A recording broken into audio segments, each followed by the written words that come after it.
We go live and Brad immediately leaves the room. Oh, there he is. Hello. Okay. Oh my How you doing, god. Brad?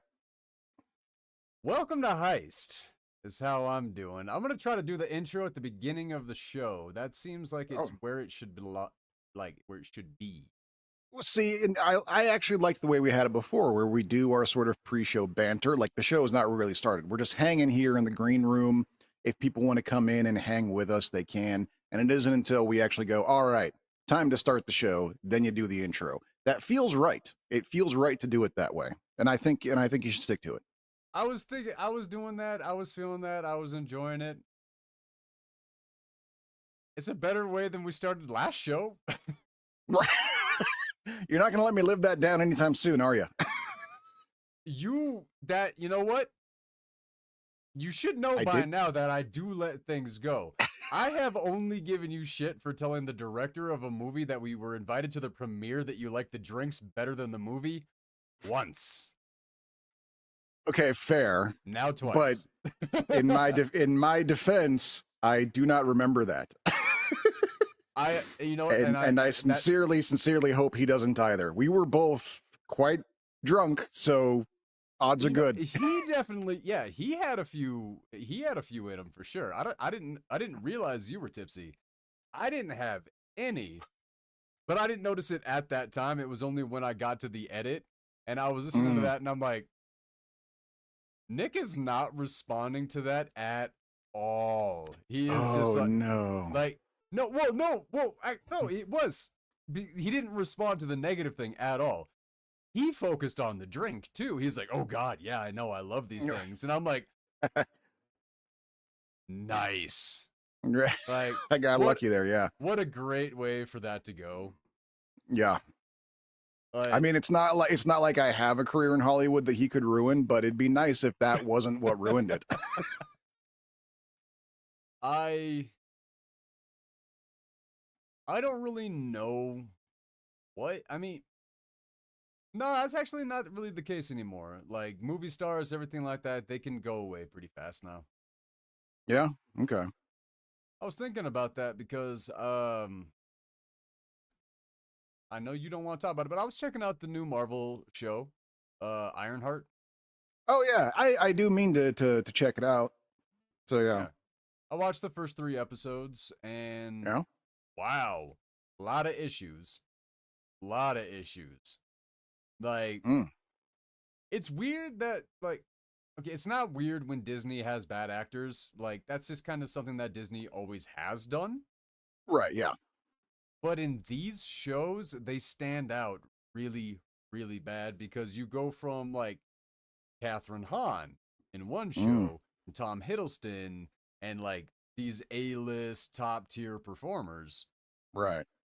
to walk-ons that they're giving a shot to, and it's like, eh. I Yeah. wish I would have watched like an episode of Power Rangers or something Right. for this to like, Oh yeah. Well, I mean, and that's the weird thing is like we're kind of seeing that resurgence of like the old Disney Channel days where before way back in the way times, kids, the Disney Channel on cable, and it was all Disney all the time. They didn't syndicate anything. They didn't have Simpsons reruns that you could watch like you do with the streaming service now. It was just Disney, and they were desperate to fill time, so they would approve just about any dumb show and tell them to produce it for like $5. And so we're talking really just really low budget bad stuff that was just there to fill time. And I think even Disney was shocked at what actually got popular out of that. Like they took the whole just throw stuff at the wall and see what sticks. They fully funded that with that idea with the Disney Channel as their incubator. And yeah, like I remember my kids watching one really threw me for a loop. It was called The Wizards of Waverly Place. Have you heard of that one? I heard of it, but I think it was like that was past my time. Yeah, yeah, my kids loved it. Like, and I'm in the middle of showing them like my old stuff, like Doctor Who and old episodes of Star Trek and stuff like that. And then they show up one of my weekends and they're just like, yeah, we just found this new show. We brought a copy of it. You got to see it. It's The Wizards of Waverly Place. It's great. And I was like, all right, let's check it out. I watched one episode with them and then I turned it off, turned to my children and said, I raised you better than this. That is how bad this show was. Okay, I'll give you. I'll give you that. No, there's some pretty god awful stuff that I've been shown. That it's like I don't know, like the scientists and stuff like that behind filmmaking. They're like, this is what will grab children's attention and all this Mhm. stuff. I'm like, Right, yeah, yeah. I'm not one of those. Right. But weirdly, on the subject of Star Trek, my very first call. Yeah, that was weird with that one about the portals. Is that Wizards of Waverly Place? Is that the one with the portals? I don't know, maybe. I I said don't. I watched one episode. I don't know what it's about. No, I like I I said, and watched it one was after my episode and time, then I so I don't banned know. it from my house because it had the worst production value I'd ever seen in my life, and I was not about to tolerate that under my roof. Oh yeah, no, fair enough. No, like my weird segue in my weird Star Trek story for this week. I was responding to a call, doing the firefighter thing, responding to a call. Somebody got injured. We just had a very low stakes thing. Just had to go help a lady Mhm. get into an ambulance, pretty much. Okay. As we go in there, I noticed Star Trek is playing on the TV, and it's my first call. So basically, my job on my first call is to hold the door, make sure the cat doesn't get out. So I'm sitting there just doing that, just petting the cat, and I'm watching Star Trek, going, I don't remember this episode. And the guy, like the woman's husband, is like looking at me watching Star Trek, and he goes, and I Which one looked at was it? Oh, it only took me like a minute after that to figure out exactly what it was because that theme song from Enterprise came on and I was like, "Oh, no, not this one." Oh, right. Okay. I All was right. like Yeah. I was cool with it. I was just watching some uniforms, some space stuff, everything like that, but as soon as I Right. heard that theme song, I was like, "Ah." Yep. And then I was like, "Oh, these people are in their 70s. Scott Bakula. This tracks." Right. Yeah. And also for like the older generations, that theme song tracks. Oh yes. Yeah. Yep. It's I like, mean, it was weird. I always theorized it was like when they're producing a new Star Trek. Like why did they feel the need to change up the theme song thing? They had a long run of very successful theme songs with their instrumentals, but then when they did an Enterprise, they're like, let's bring in like wasn't it like a Michael Tom McDowell Jones, or something like that? Like, right? Yeah, let's bring a Tom Jones sound alike in this, oh, it's terrible. and I think that maybe was some executive going like, I hear these kids like this Firefly show. Why don't we try doing something like that? That was my take. That was my take. It was why that happened. Is like I if the time matches up, I could completely jump on board with agreeing with that's how that went down, but only if the time matched up. I'd say there's about off the top of my head, I'm going to say there's about a 3 or 4 year separation between the two. I think that still tracks. I mean, Firefly successful when it was airing because No, it was it it was didn't. It mostly after. But Fox is right, yeah, known for canceling successful shows. yep. And yeah, basically, yeah, and it was because, and I've ranted about this before, it was because they released the series on DVD that it became a hit after the fact. Really? Yep. Might be. I mean, I just know Joss Whedon at that time had a hardcore cult following. Yeah. No, he certainly did. Yep. Since the Justice League stuff, not as much because because Joss Whedon, like his cult following was heavily a lot of people who were basically you could call the social justice warriors, Yep. and then he did something to piss basically all of them off. That's the thing. Yeah. Well, and the thing is that the guy made the mistake of getting too far into his own head and smelling his own farts. Is basically what it came down to. Is this was a guy who made a career, a good solid career out of capitalizing on his fetishes. Basically what it came down to. The guy had a fetish for women that could kick his ass, and he made a great living off of See. that. Okay, all right. And he made a really good living off of that, built a great fan base, and then yeah, he decided that he could do no wrong and burnt it all down to the ground. And yeah. I mean, there's a lot of reasons to give the man credit, to give the man love, and everything like that. I mean, Mhm. Buffy, great. The first Avengers movie, I love. I will. I don't know if I'm ever gonna think another one's better. You know, Like I'm right there with you. It'd be a tough call for certain. Yeah, like yeah, I'm right there with you. Scarlett Johansson, like the introduction of Black Widow and the Avengers, amazing scene, and that is Mhm. why you get Joss Whedon. Right. Yeah. Exactly. Not just her introduction, but also her arc for a character that was not considered to be like a main character. She was treated as a supporting character all the way up to this point. We get a full character development on her with almost no dialogue. The fact that this is a character that was known to be fearless, we find out there is one thing in the damn world she's afraid of, and it's the Incredible Hulk. And even with that, when she's trapped in a room with the Incredible Hulk, she still tells people not to try and save her, to run away and save themselves, and handles it herself. You're right. That's that's a whole movie's worth of character arc right there that we got in like 3 scenes from her. So like, yeah, there's a really good reason why Joss was popular when he was popular, was because he pulled off shit like that. But then he gave us Age of Ultron, and it's like, ooh, what's going on, Yeah, buddy? yeah, Then he did then he did the reshoots on Justice League, yeah. and yeah, I've heard about that. Yeah, oh, that's right. You didn't after what was it? After Batman v Superman, you didn't watch After, any more of those. that's right. Yep, Batman v Superman was the last straw for me. I was out for good. I really Except do. well, except for the Wonder Woman movies, of course, but they don't count because Snyder had nothing to do with those, really.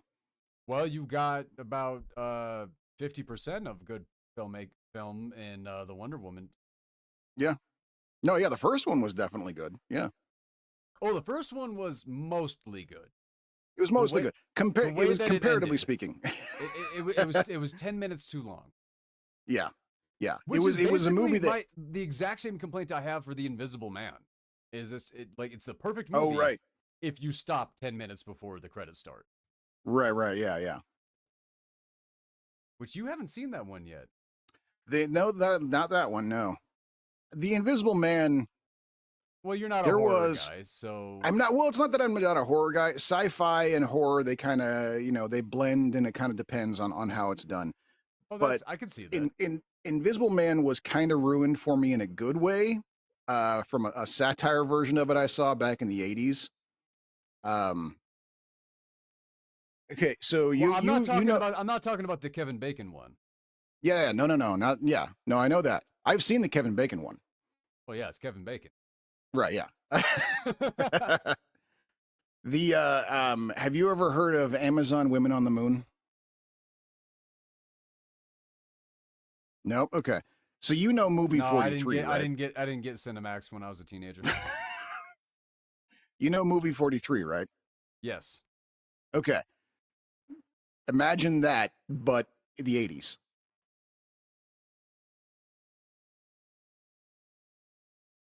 And there's a segment in it called the Son of the Invisible Man, and it stars Ed Begley Jr. as the Invisible Man.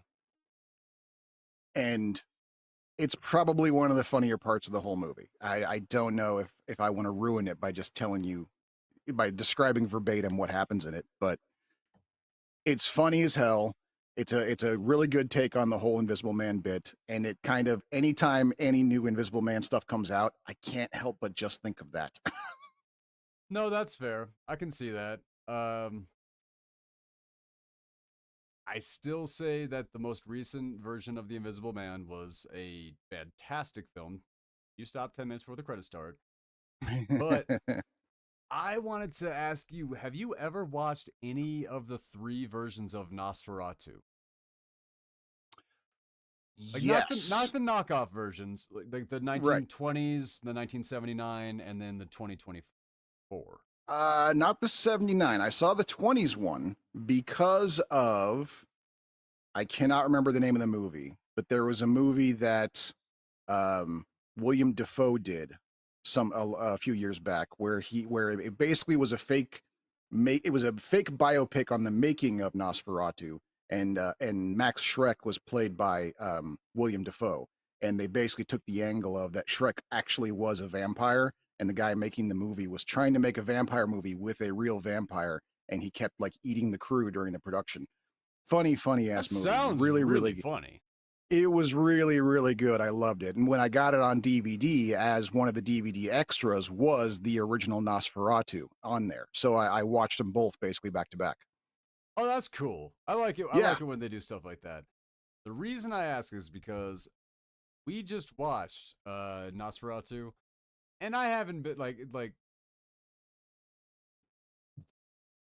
this movie is fantastic. It starts off slow, and then it properly builds the anticipation over a very long, like a pretty long movie. And then like once you're up here, you're like, oh, I'm here and I like it. Like because it didn't let go. Like it got you in slowly, it ropes you in, like the filmmaking, stellar. The the cinematography, the dialogue. I I was so amazingly happy when they let the vampire have like this big Hungarian mustache. It's like, there you go. Yeah. Like, think about it when he was bitten. Like, come on. Like, that's like, you Right, yeah. don't, like, something I really loved about Anne Rice, at least in the books, Hmm. in Anne Rice's universe, when a vampire like cuts their hair and changes their appearance, it just grows instantly back. Interesting. Okay. So the way that they are, the way that they are when they're bitten, that's the way they stay for eternity. So if you had a big old mustache when you got bitten, you have a big old mustache for the next 1,000 years. And I like that because the whole thing is supposed to be a curse. Right. Yes, exactly. So, and That makes much more sense. Yeah. I've always had this like little idea that if I'm ever doing anything with vampires or stuff like that, I want to have the bad haircut vampire. The one who's just Yeah. really pissed off that he didn't get a chance to go get a haircut or something like that, or the last time they got a haircut, it got messed up. So that's what he has for the rest of like eternity. Right. Yeah. The barber misheard him or something like that, and so now he's stuck with that. Yeah. But because he's a vampire, he can't look in the mirror and do anything about it. So he just has to hear crap about it from the other vampires. I'm telling you, I've had that idea in my head since like high school. Can you imagine too? Also, like the vampire who sired him, who looked at him and was like, "Oh, bad day for you, pal."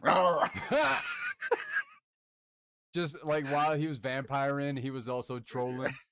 Right. Exactly. Yeah. Oh Like man. maybe this was revenge. Like the guy accidentally like dinged his car or something like that, and be like, "Oh, you're gonna regret this forever." Like, Or like imagine like right after like high school prank, something like that, college prank, the eyebrow mm, gets shaved off. mm, Eternity as a right. unibrow. Like like it should be like just a dumb misfit vampire group of like just a group Right. like that. Yeah. Like some ragtag thing like that. I What gotta toss that in one? somewhere. Yeah, one was like, yeah, he was like a football player in high school and was in the middle of recovering from an injury when he got bit, and so now he's just got like this half-healed hip for eternity now. Oh, I was going the other route, like a head injury, so they had to shave a certain section to do the surgery. So like Also good. when he Yeah, gets yeah. bit, he has like that like the scar or whatever gets healed or the injury gets Right. Yeah. healed, but the hair stays bald. Or oh, even worse, what if it's just a chunk of the beard that Oh yeah. and like on the way home from the hospital he got bit before he could do anything about it. So he's just got this like weird half Joe Dirt thing going on. We're Yeah. going down a pretty weird rabbit hole on this one. Uh tonight's movie that we're going to be reacting to is Adventures of Priscilla, Queen of the Desert. Yes. In honor of Pride Month, we're doing two drag slash trans stories for this upcoming episode this Wednesday. Hmm. And Doc, why don't you tell us a little bit about it? Well, I mean, Priscilla, Queen of the Desert was kind of it. It was. I'm quite sure it was the inspiration for Tu Wong Fu because it came out like 2 years before. And it was a surprise hit in its home country of Australia. They exported it to America where it was a surprise hit there. And kind of an underground hit. I had not heard of it until I watched the Oscars that year, and it was nominated for Best Costume. That was the first I'd ever heard of this I'm movie. glad you brought that up because it is the last movie to be nominated for best costume that is not a fantasy, is not a sci-fi, it's just a movie. Right, exactly. And you will see it once you see it. You will see exactly where that nomination came from. I mean, you can Um, kind of see it a little bit on the poster here. little bit, little bit. Um, but yeah, and so me and some friends, and that was the interesting thing is that it was me and four girls from my drama class. So we were the only ones interested in checking out what the hubbub was about this. And so I want you to spare a thought in some of the moments of this movie to imagine me at 17 years old in a room with four teenage girls watching this movie, and my DNA is being transformed right in front of me, and I have to be calm up, and I have to be calm about it because there's girls here. I can't lose my shit. I have to be cool. I got to be cool, in front of the chicks. But yeah, it was and yeah, it was an amazing flick. It's about three drag queens go on a road trip. I'm trying to remember exactly. Oh, right. The main character played by Hugo Weaving. This was the first time I had ever seen Hugo Weaving before. Is invited to put on a show at a casino run by an old friend of his, way out in the middle of the desert. He's got a friend that runs that's basically just taken over as manager at a casino way out in whatever the Australian equivalent of the res is, and they and need some entertainment. And Hugo Weaving is a I think you award-winning, just call super that popular. BFE. Okay, there you go. Yeah, exactly. And says, and Hugo Weaving's basically a very popular award-winning drag queen performer in Sydney, and so gets an invite to go basically put on a charity show. It's for like really crap pay. It's out in the middle of nowhere, basically doing a favor for a friend, and invites two of his friends to come with him to drive across the desert of Australia to go put on this show. And that's the story. And there's adventures, there's discussions, there's a lot of back and forth, and then there's a whole thing that you'll probably be thinking to yourself, a cock on a rock and a frock for the rest of your life, because I know I have been, which you'll understand when you see the movie what that means. Well, see, as I was talking about Nosferatu just a bit ago, Willem Dafoe is in it, and man, does he deliver. Mm. And when I see, like, full on thespians deliver lines, like, uh, I don't know what the beginning of the line is, but it ends with, and he must return to the grave by the first crow of the cock. I'm like, why Right. was it said like that? Like, it was a lot of stank on that No, no, rooster. yeah, no. Linguistic drift is a funny thing. I only just recently, speaking of linguistic drift, this blew my mind, and it's kind of blew my mind. Not just like how long it took me to realize this. I was not aware that like the big back in the 50s when everyone was trying to ban rock and roll music. And like for my whole life, I always thought it was kind of a strange thing. Like all the things to have a hang up on, why the music? And I always assumed it was just the race thing because rock and roll primarily came from the black community, even though a majority of the front facing talent of it were white. That was just the fact that it came from the black community was enough to make them want to ban it. That's what I thought. Part of the other reason why was because they called it rock and roll, which in the term of the 50s, rock and roll was what you called having sex. To them, it was just the vulgarity of basically saying this is sex music was enough to make them go on a tear about it. And I did not know that was one of the main drivers back then. I just found out about that like maybe 2 weeks ago. And I'm like, man, that's even dumber than the race thing. Like, like, wow. But For it also somebody tracks. to for somebody to have issue with sex I always just have that moment. It's like, it's the one thing we actually all have in common. Right, yeah, no, but it was the 50s, so it's like also kind of like, yeah, that tracks. That was a weird hang up for a while, but yeah. I have never understood it either. But you know, tis the society we live in. You know, It's a I weird blame one. the church, of course. But I blame everything on the church. So Well, no, that's been established. Nah, the church and corporations.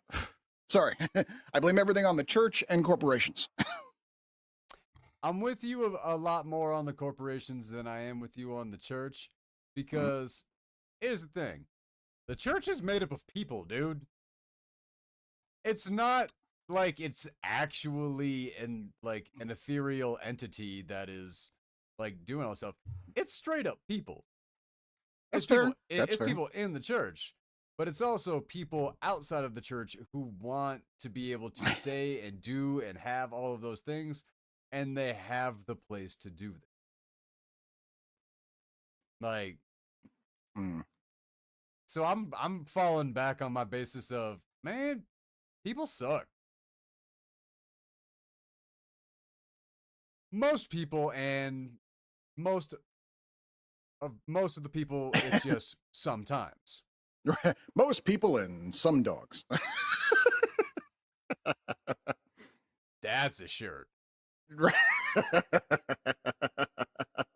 All right, so we're gonna get started on la la la la la la. The Adventures of Priscilla, Oh, Queen of the Desert. now we should do the intro. Welcome to H.Y.S.T. I'm Bradley Hackworth, joined by Jonathan Ems, otherwise known as Doc. Greetings, fellow humans. Start the fucking movie.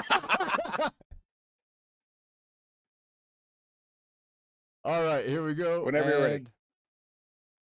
3, 2, 1.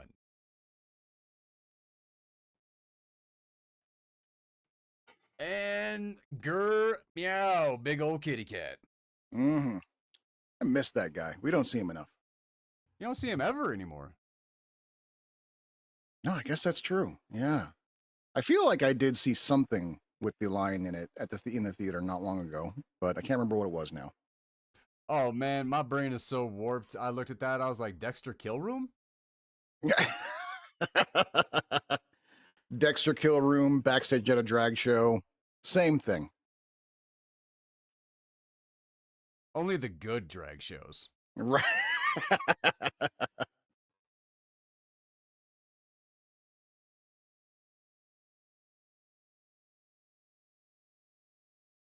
Okay, if this ain't lip syncing, I'm confused. It is lip syncing, yes. Elrond? It's him. Yep. Now, this movie stars General Zod, Agent Smith, and the guy from Memento. That's that's the lineup of this movie.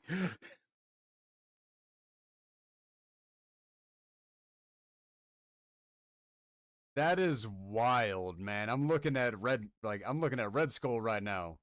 But that skull is a lot more blue. And makes us a statuesque lady. He does.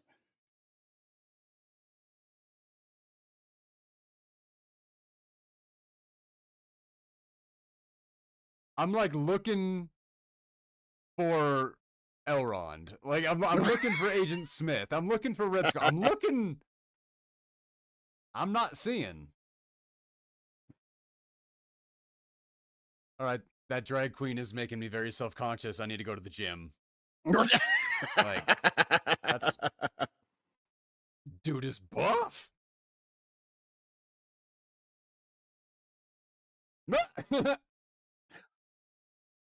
That's Guy Pearce.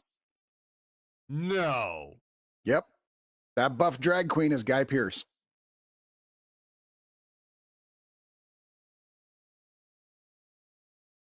That's not making a lot of sense to me here, man. And again, this was my introduction to the both of them. Like this is the first time I saw either of these guys before, and so everything they were in after that, I was like, no way, that guy looks pretty good in the suit.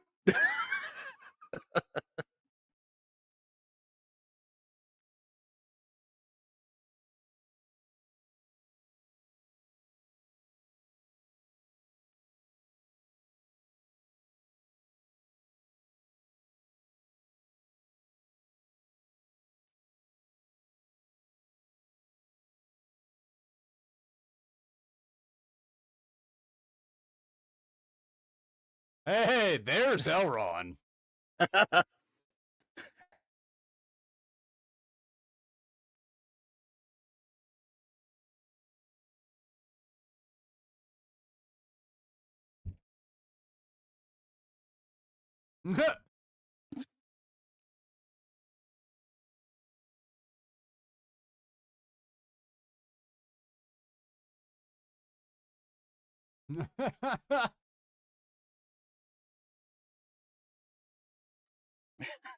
The Sydney drag scene.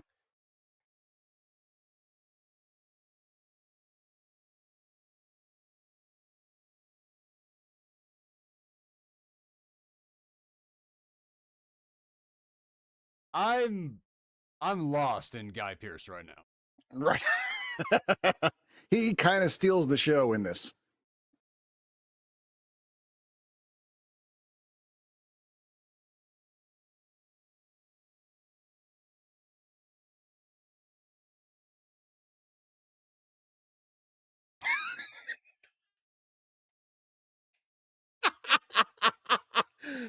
uh, Wait, what was that? that was a half of a flashback. We'll get the other half later.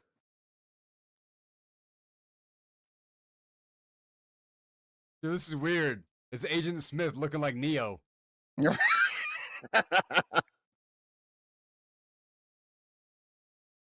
Huh? Oh. Oh. Have a napkin? I get to be you tonight. Nice. And a mountain of mashed potatoes. Nice.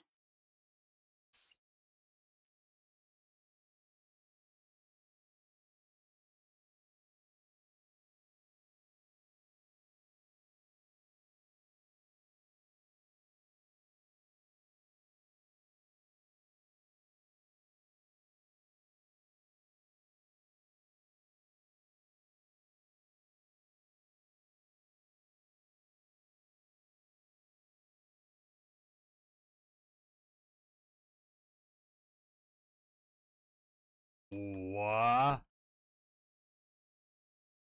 Even has the presence of General Zod right there. Right. Yeah, that's just General Zod in a dress right there.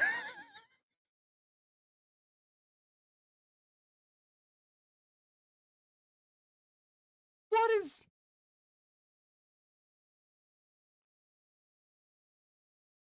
I can't, man. I'm that Terrence Stamp and that. It's not. Mm. And he's serving.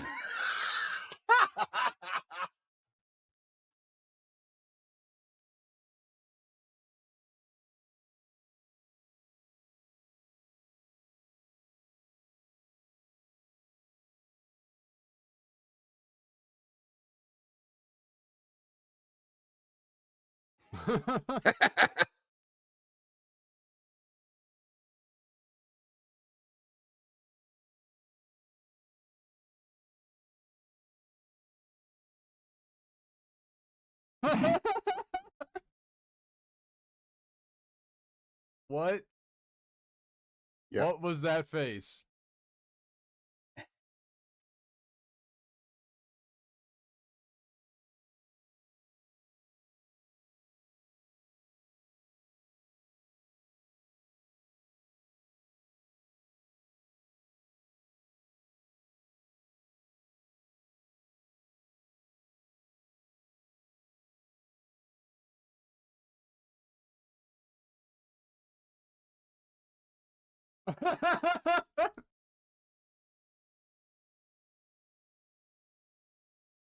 We have to watch The Count of Monte Cristo next.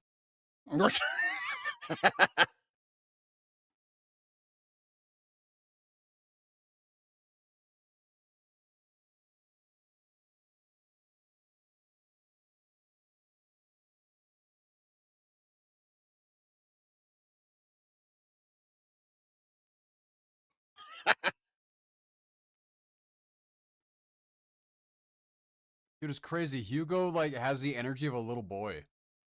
Mm.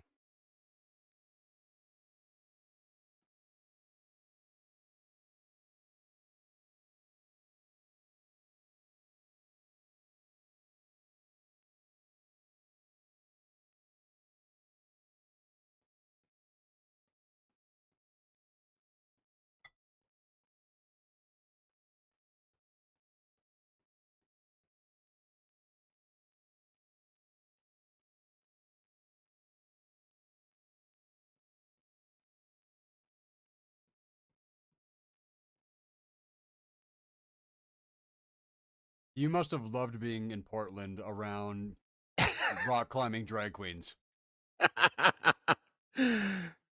They always got the joke. They never didn't get it. It's understandable.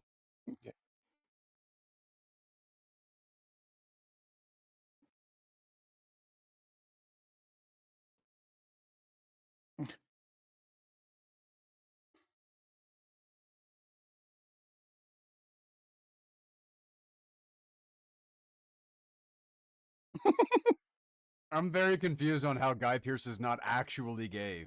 He is killing this.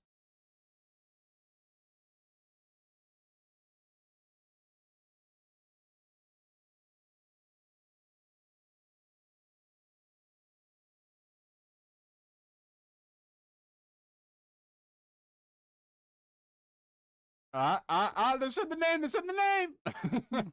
Yep. The titular character in this movie is the bus. I actually wasn't ready for that. Yep. So I thought one of them was going to be Village People? Well, I mean, why not?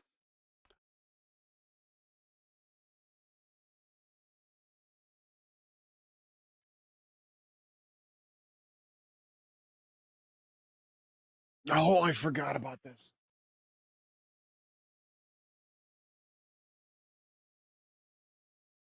Why, what's that? It's an odd little subplot about this woman who's attempting to jog across the entire continent of Australia. And she just kind of keeps popping up in the movie. I like subplots like that though. Yeah.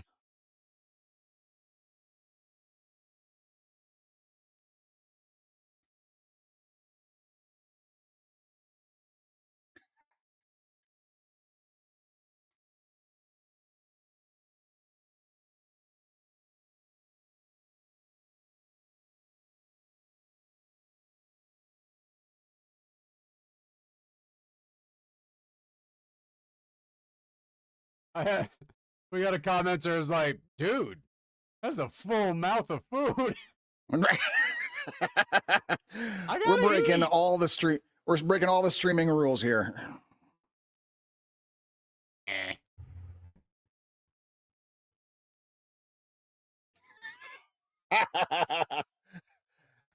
10 minutes later.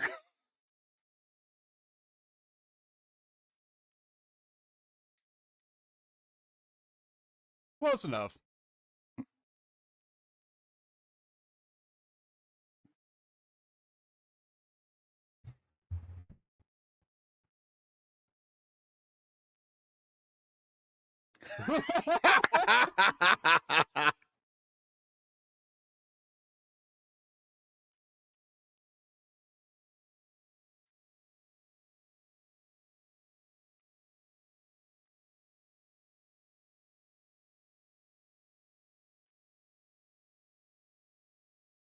But I like my love handles.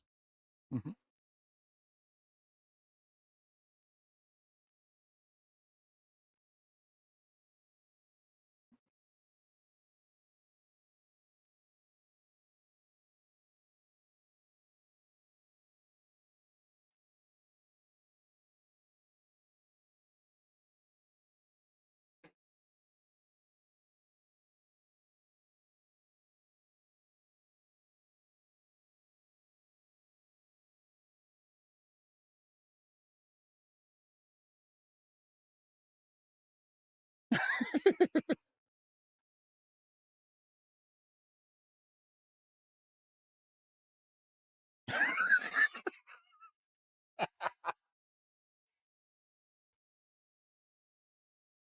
Okay, shot for shot so far, this is so much better than Tu Wong Fu. Mm-hmm.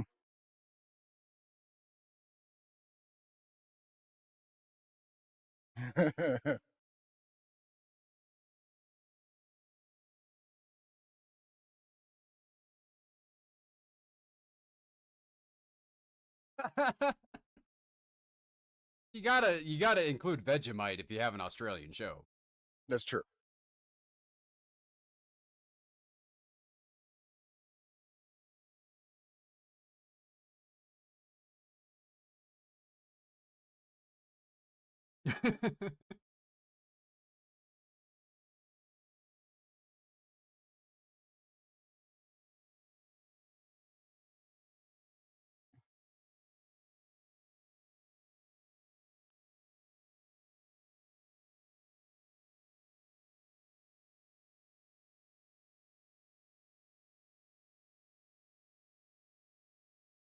This is chaotic, man. Mm-hmm. Yeah.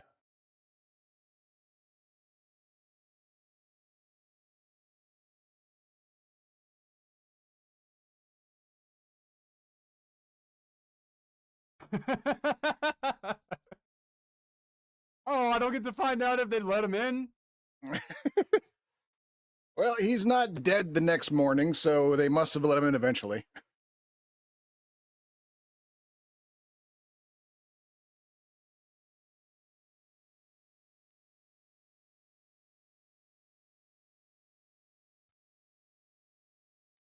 Ugh.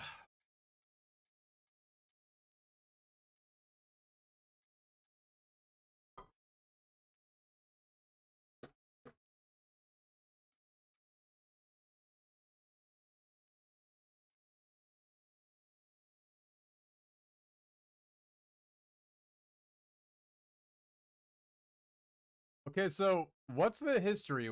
Where's the conflict? That's a good question. That's a very good question.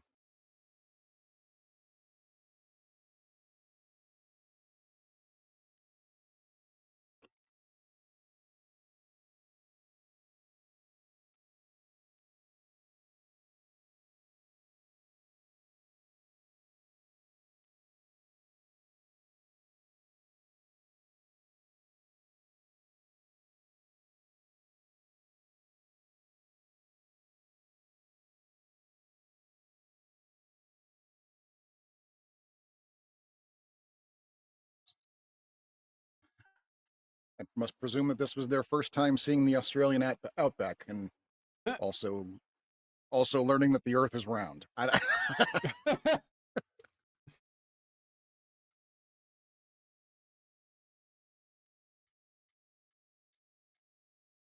my god. Oh my god.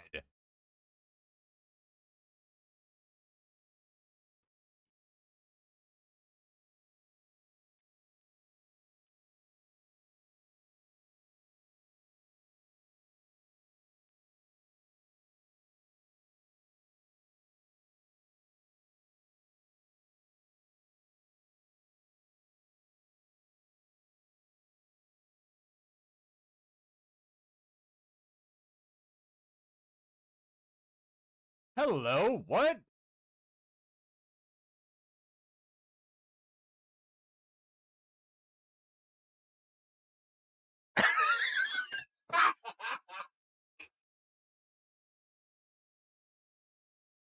Showstopper.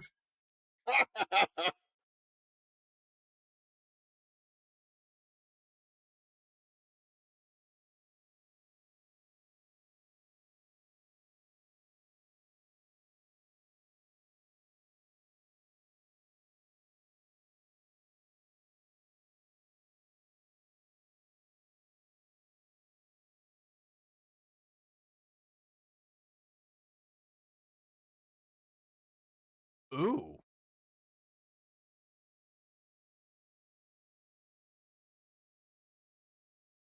I don't understand that insult. Mm.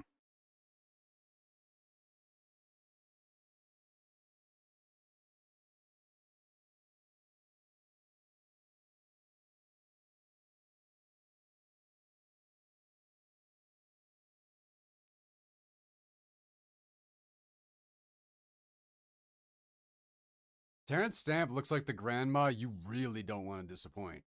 Right.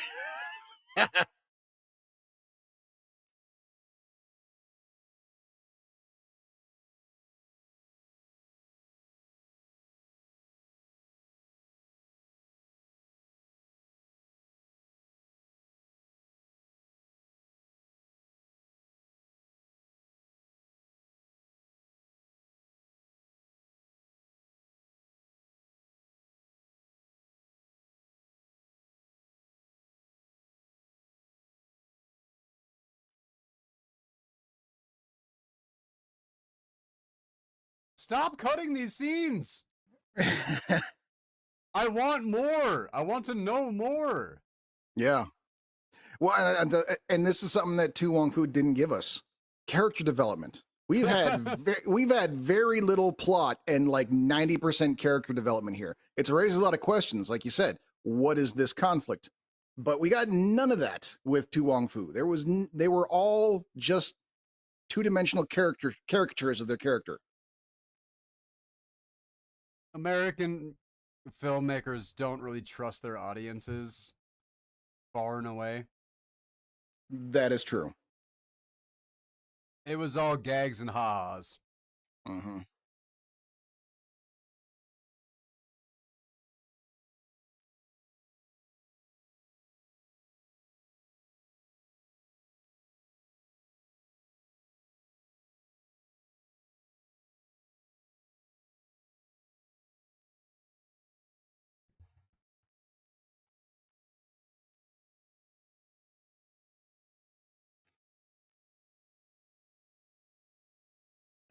That sound hurt me.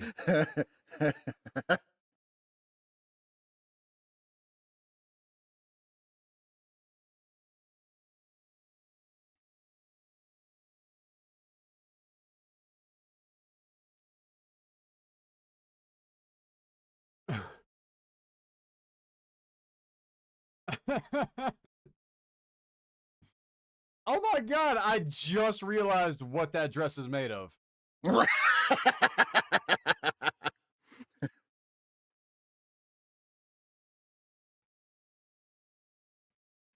Jesus. You know who I want to make a cameo in this? Hmm. Not Croc Dundee, Wally.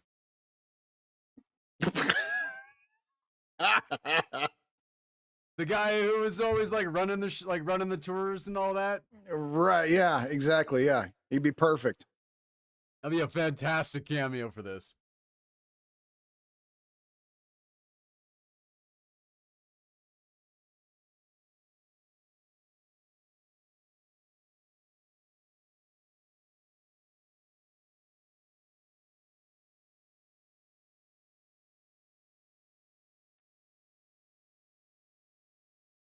Oh, jeez.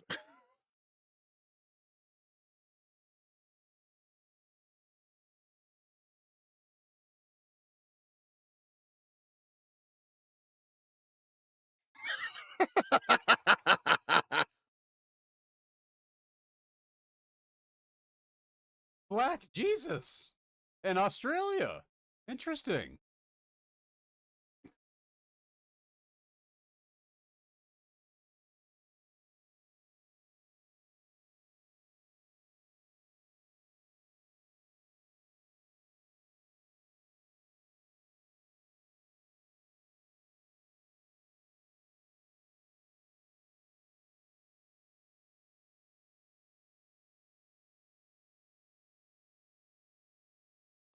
Yeah, the good old days when it was really easy to rip off a hotel.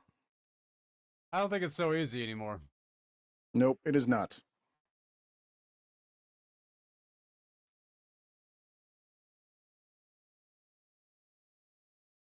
Chuckers.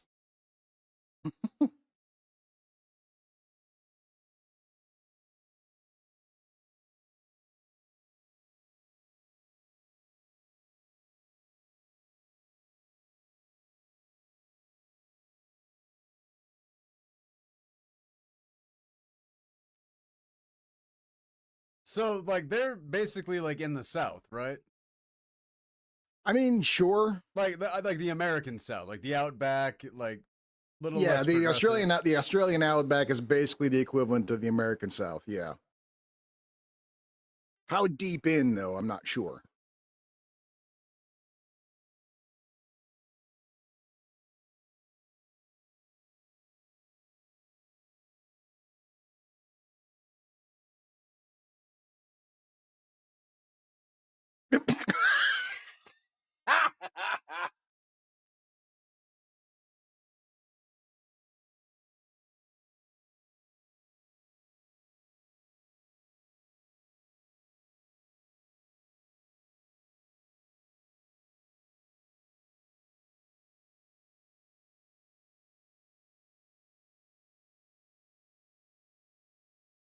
That's a little bit weird.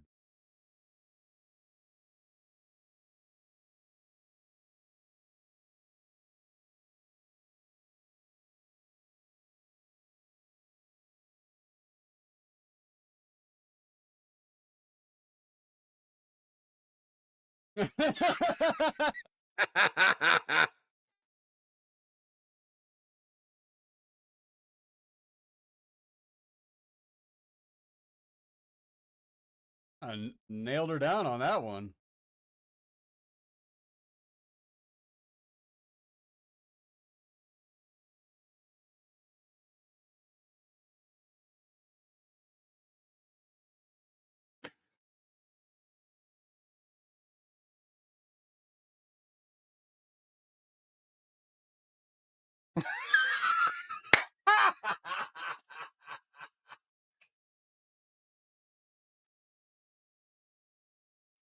My God, they are schmammered. ABC, always be closing.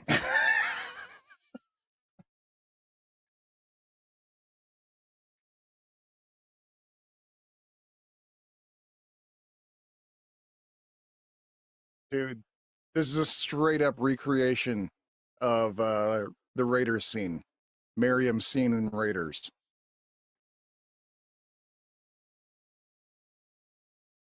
Oh my God, it actually is. It's like shot for shot.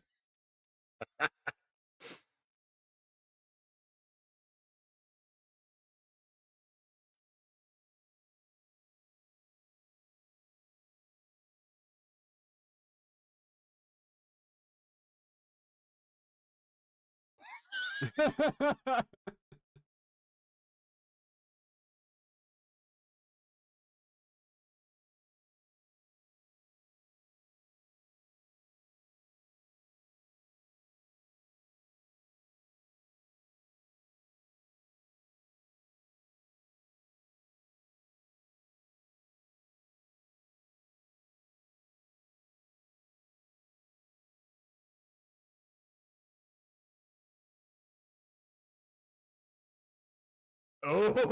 Oh.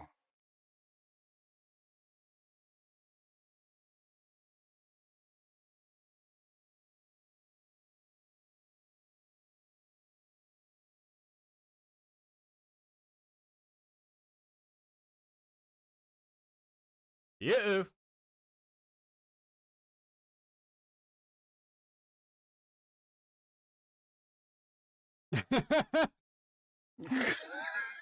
Stop cutting the scenes.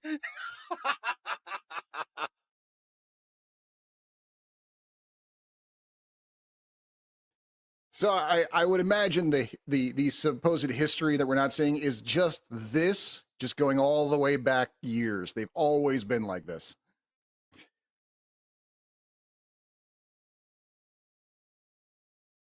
Dude.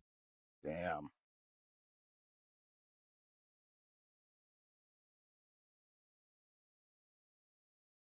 Yeah, they didn't really pull punches on this one. Mm.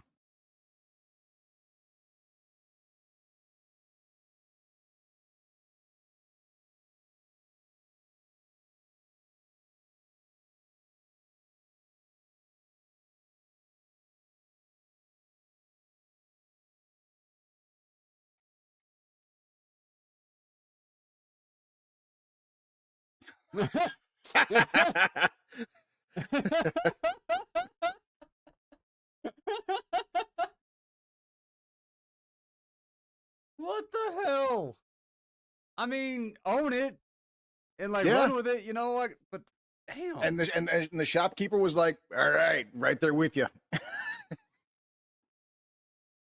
Hey, I go there with me mates twice a year. I love just how nonchalantly they are drinking while driving and not even discussing that there's an issue with that. Is drinking and driving illegal in Australia? I don't know. I mean, I assume it's one of those things I always presumed was illegal everywhere, but have No, been definitely not. I've been surprised before. I mean, you can't like a lot. There's places that are more common that you can't be drunk while driving. There's a lot of places that you can drink while you're driving. Okay. Dude, how dope is that? That What was is some happening here? cinematographer's that was some cinematographer's dream. This whole movie was made just so they could do this shot right here.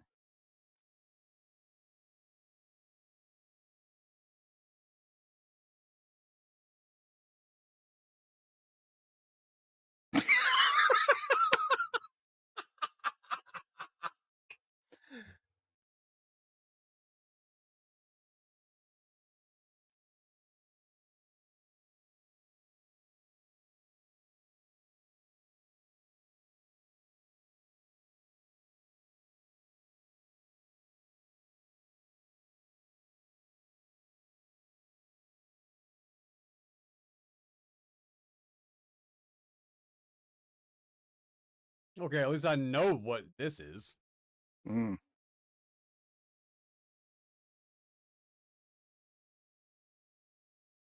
Oh, I don't like this. Oh, I don't like this at all. Mm.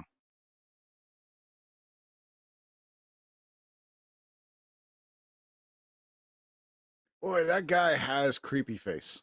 Like he's Yes, he never does. going to play anything other than the creep because he has creep face. That's an unfortunate birth defect to have right there. No, don't. Let's not do this.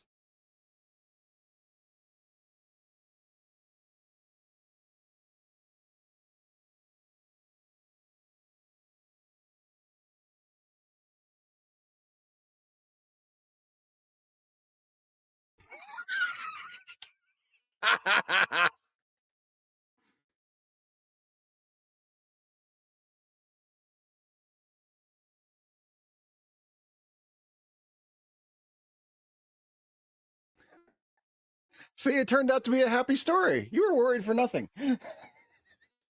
Well, now I'm wondering about the physics of what I just saw. I'm wondering, like, who designs a bathtub with the drain smack dab in the middle? That's just irresponsible. Oh no, that's a thing. And I stand that it's irresponsible.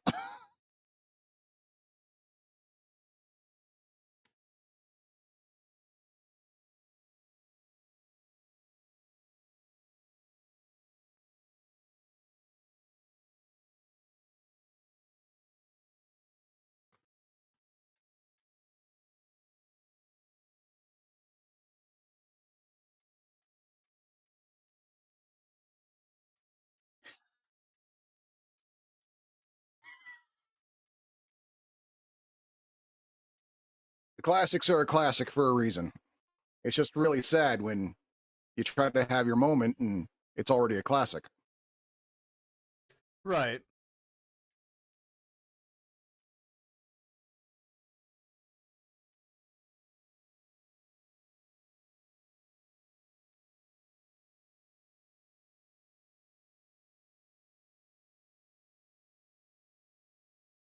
Yep.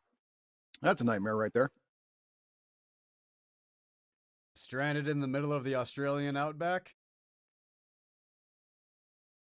Yeah, not great.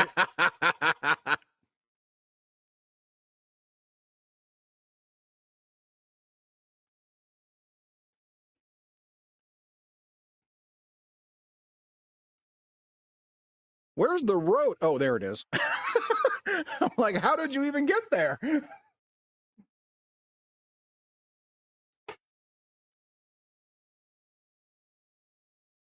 That is something spectacular, though. Mm-hmm. Absolutely beautiful.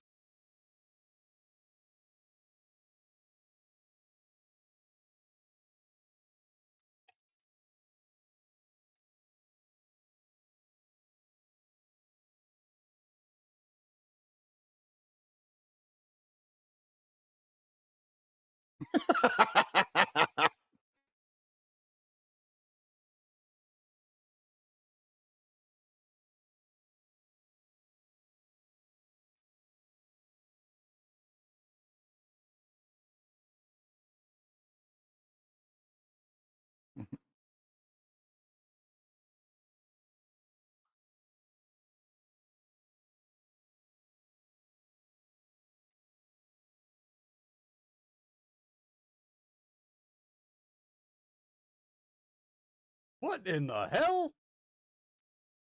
Oh. That is analog HRT is what that is.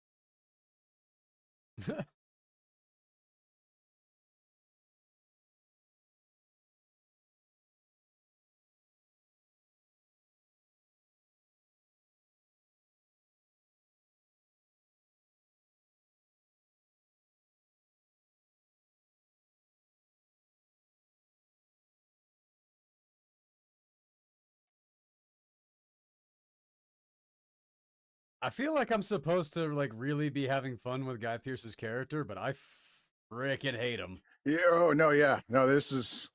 I think. They took his character and made him a little bit slightly more likable, and that's how we get Jack from Will and Grace. Huh. Which is to say, he's less likable than Jack from Will and Grace. That's yes, very true. This is not a very likable character at this point in the movie. No.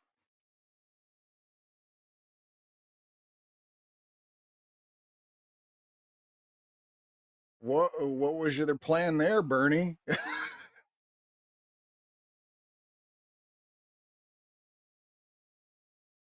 Calling to the Wild. We already had our Easter egg. Hypnotized bunnies. Right, yeah. That is what is going to save the day.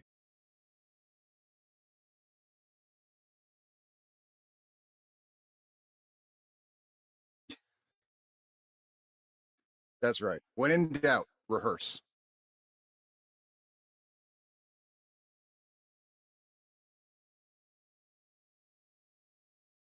No. No, thank you. Nope. I We don't do even know not what that want this was. to be what the movie's about. I am not reacting to nature documentaries. Right. Although I should take some footage of some of the critters that I've gotten around here, and we should do some voiceovers. There you go.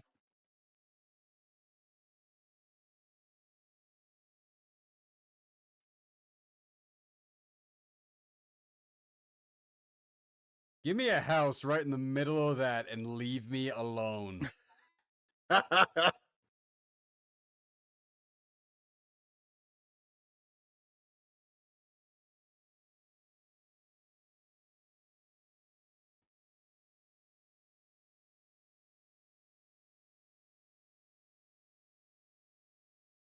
This is like the dude doing kung fu on the mountain.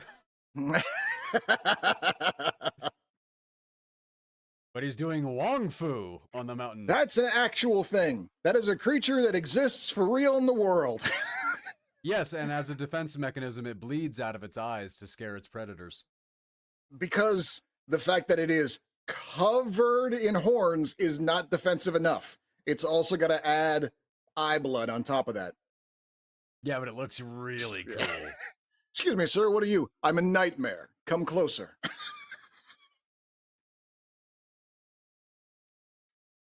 All right, be Wally. Be Wally. Not Wally. Perfect time for a Wally cameo. It would have been, yes.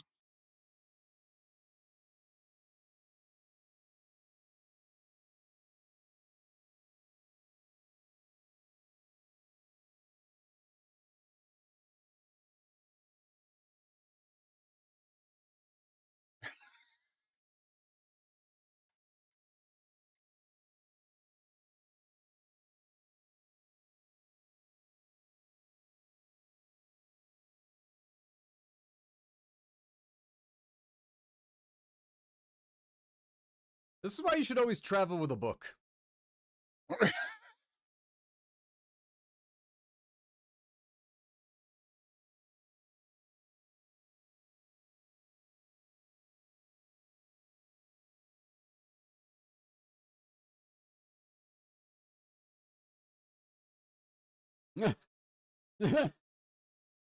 Oh man. Dude, dude.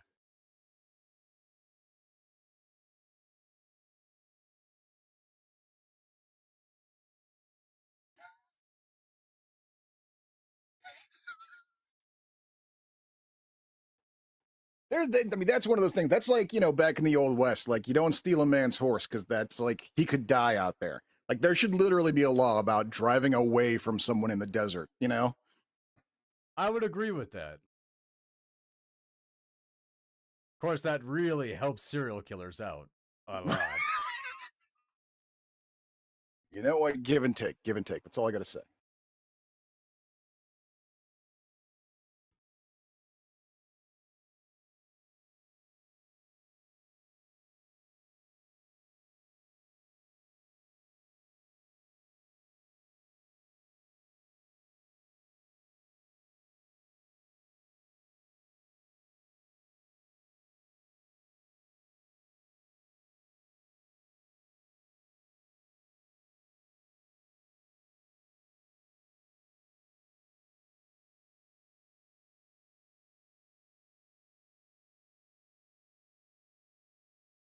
There is one thing this movie is just really missing. What's that? Wesley Snipes.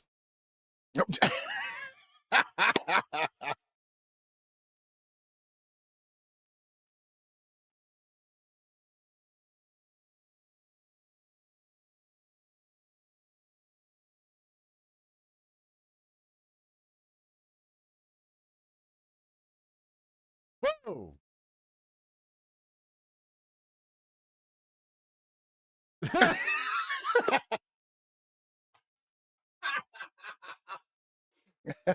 Outstanding.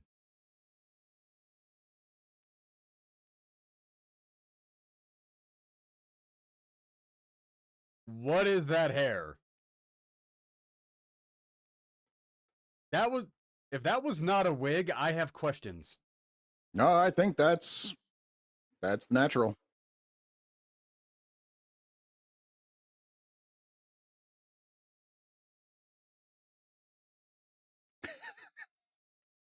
Hey, look, everyone, I found some white people. What do you want to do with them?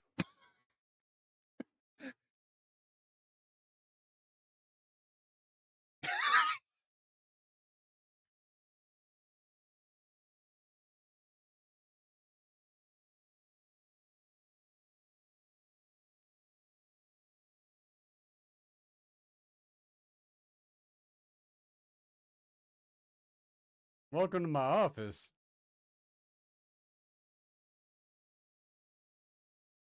So what is this? Aboriginal? Yes. Yep.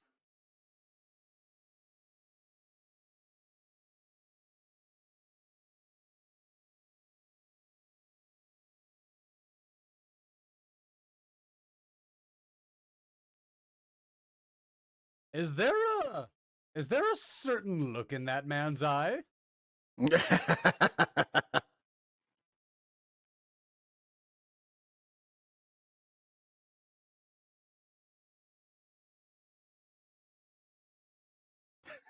And this is how we find out clapping is a white people thing. Okay, weird. I didn't see that coming. What? What? What? What? What?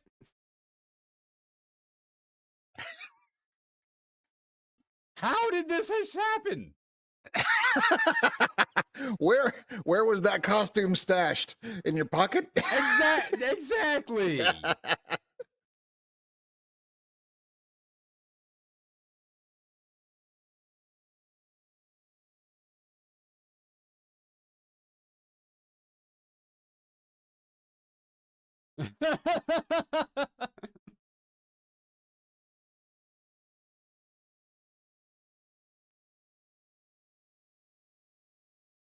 It really is kind of ridiculous how built Guy Pearce is. Like, Yeah. especially in these scenes, it's kind of one of those like Jesus Christ, man. Like, calm down. No, he was. He really was jacked. And he has some action movies out there too. That's true, yeah.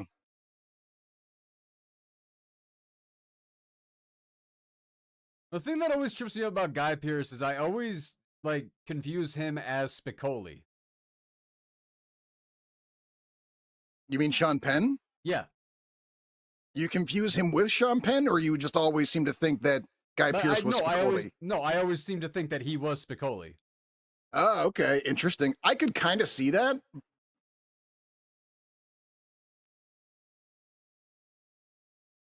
Wait, all of a sudden there's Wait. extra?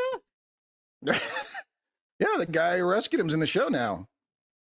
Remember that look that he was giving him earlier? That was the look. I it get was it, but it was like, I want to dance. That was the look. but at the beginning of the song he wasn't in costume. That's the magic of drag, sir. God damn you.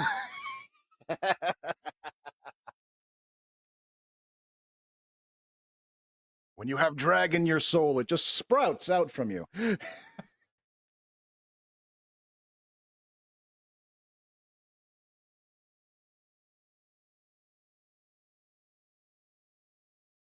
That was a yes. That was a yes. Not giggle. a no. That was not a no at all.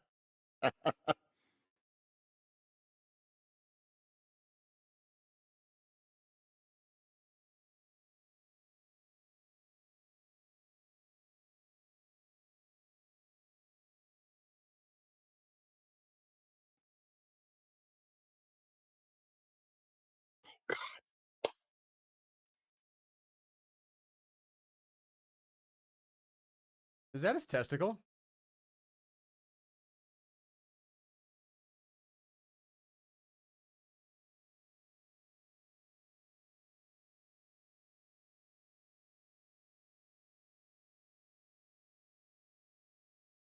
No fucking way.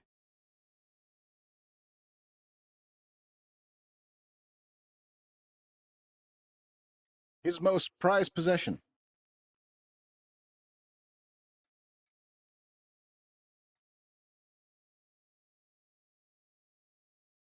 Some fandom goes too far, I guess. I don't know where the line is, but that crosses it. That much I do know. That's on the other side of the line. Yeah. All right, now these motherfuckers are just playing jump rope with the line.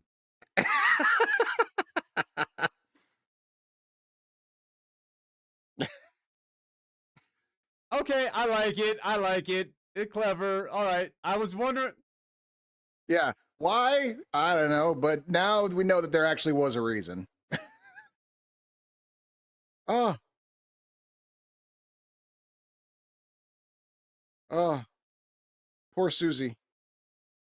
Why do they have that?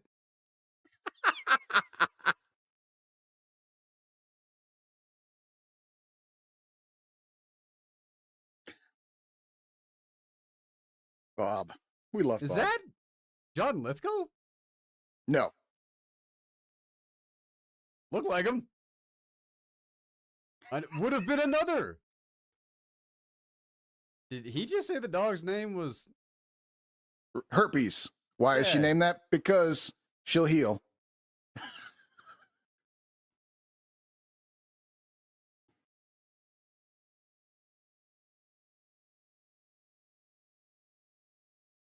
Dude, he seriously looks like a thick. He does look like him, yeah. Another would have been a great cameo. Roberta Muldoon.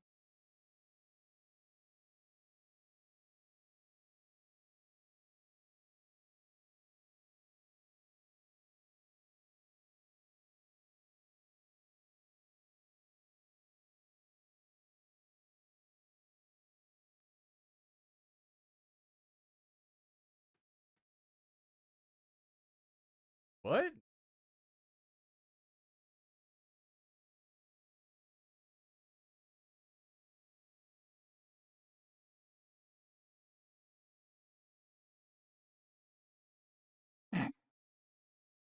What These is two. this movie?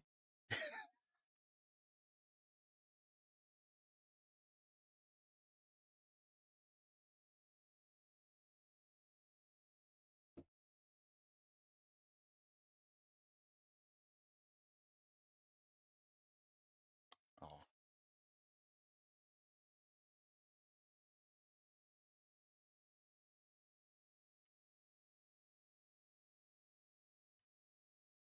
Oh my god.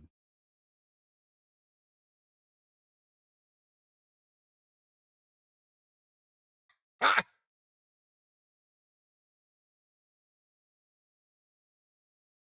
All right, so the guy is Bill Hunter, died in 2011, Hmm. and somehow has 6 episodes in a 2023.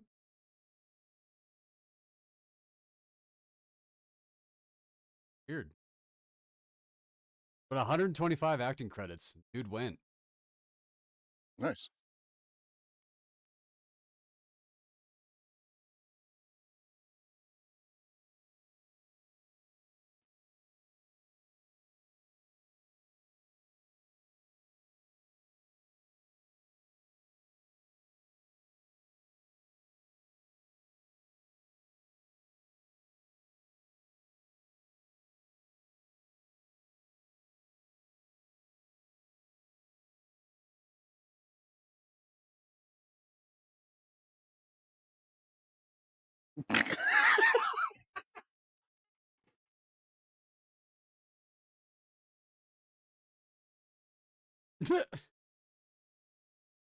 What language even is that?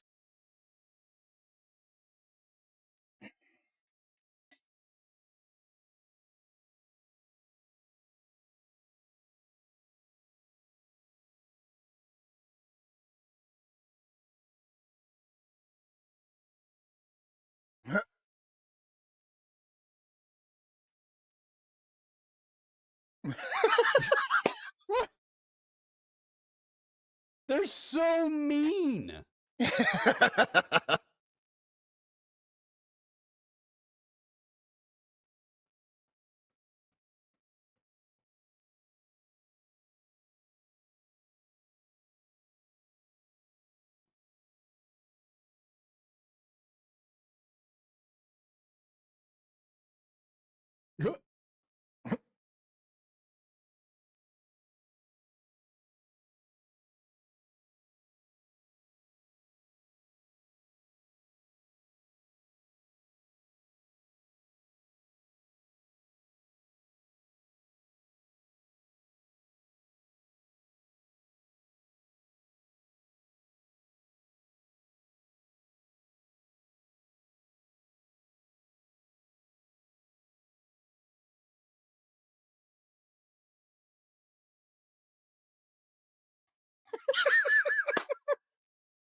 It's the music in the background of every time she talks that just really adds to the racism. Oh, it definitely does.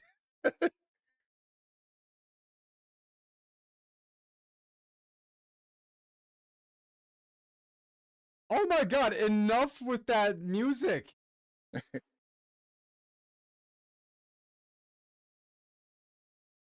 And the Asian person is losing their mind over ping pong balls.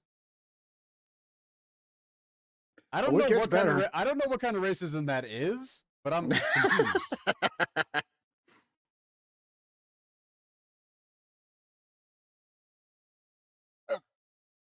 Oh, I'm feeling funky with this one.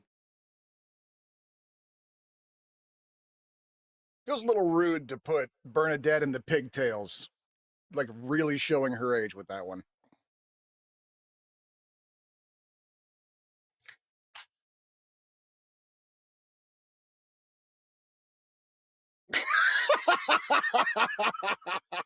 Oh, you Oh, buddy. Bob, you angel, Bob.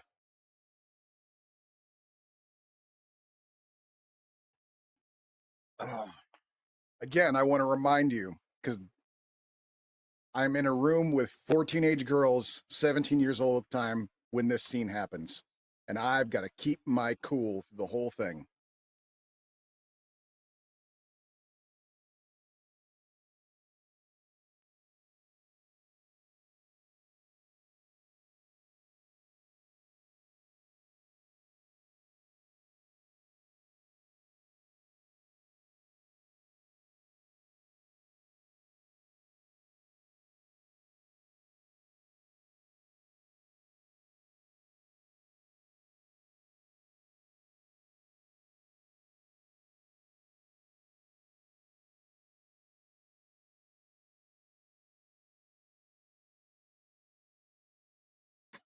Oh my god!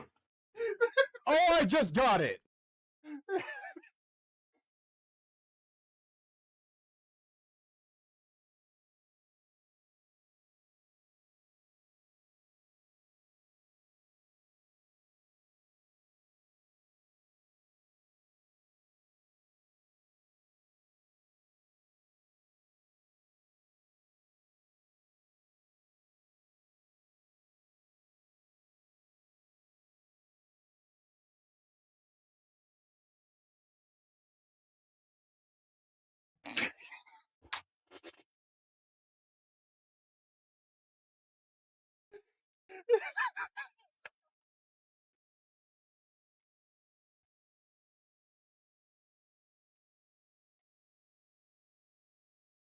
Like I said, rewrote my DNA, and I had to keep my cool.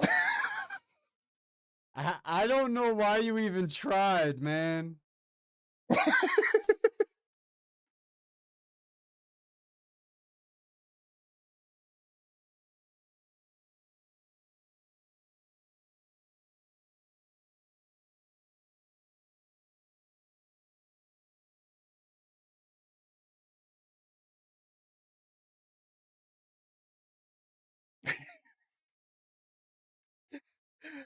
I'm not sure that Bob really was trying that hard to stop her. No, darling, don't go, please.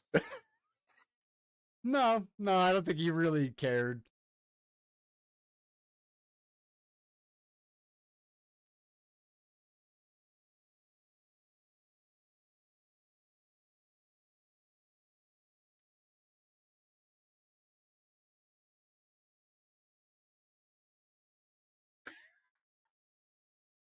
Not a lot of things can. Nope, nope. That is a tough act to follow for sure.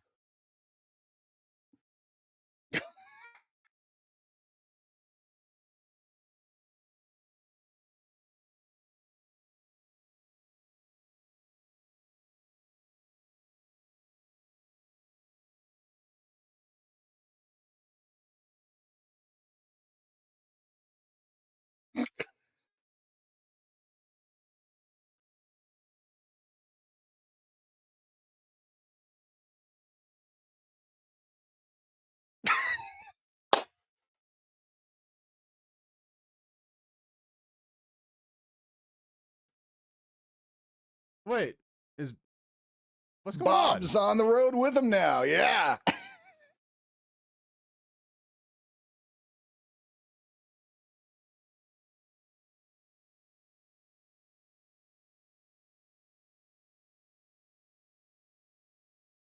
So he's their on the road mechanic? Yep. He's basically Australian Scotty now. What Once the hell's again, happening now? look, let's be honest, man. If you're on the road in the freaking desert for 10 hours a day, you're going to come up with some shit to do. And that ain't bad. No, probably not.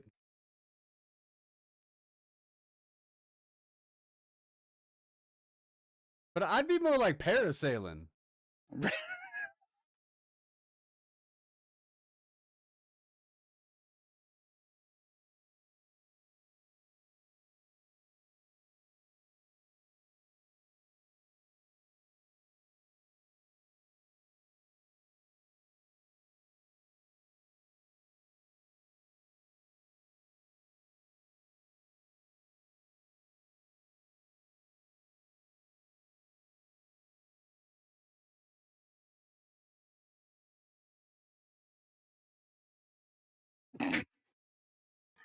Oh man, what an adorable kid. That was, yeah. That was a sickeningly cute kid they got for that shot.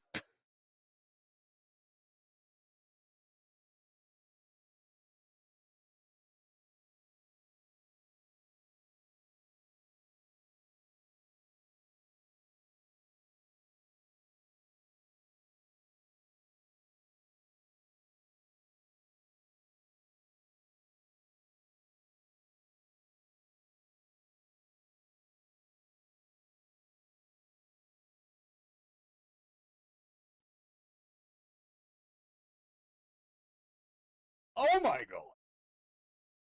Wow.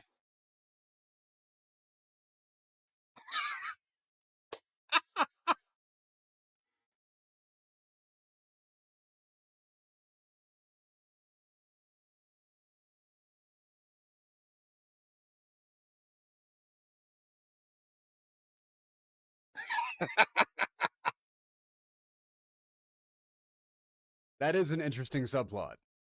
Right? Yeah. Doesn't make a lot of sense, but it gives a sort of soupçon to the whole thing.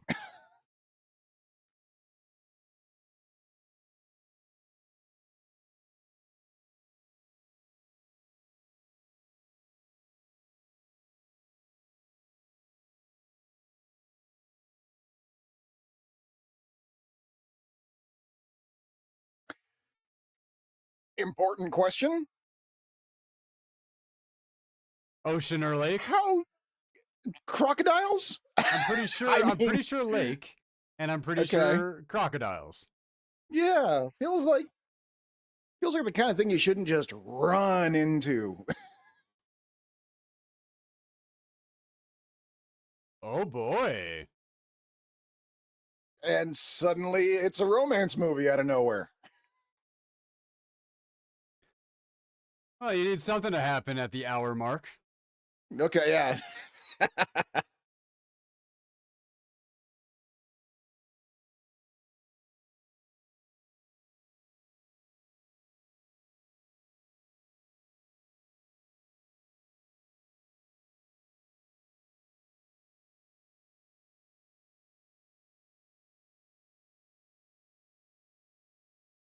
Seriously, dude, I don't understand how this isn't Guy Pearce. Like, he really just seems like he's letting himself go. Yep. Yeah. Now imagine me going like the other direction, singing Memento the whole time, and sitting here going like, "How is he not gay all of a sudden? Like, how do?" It's impossible.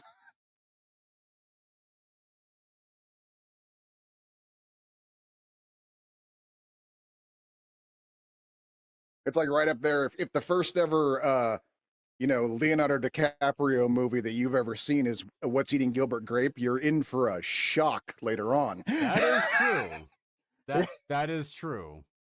Because that is exactly what happened to me. I think Titanic was my first. Ah, okay.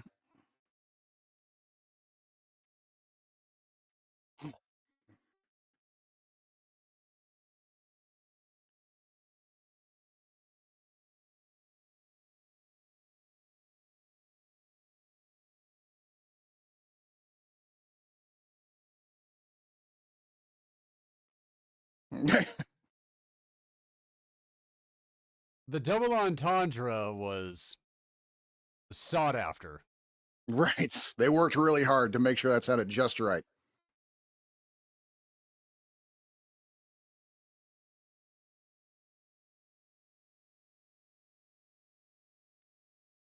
Don't know who Adam Whiteley is, but that had to have been an insult. That's his name. Oh, that's right. So yeah, it was an insult. Yeah. Well, yeah, aren't they dead naming him?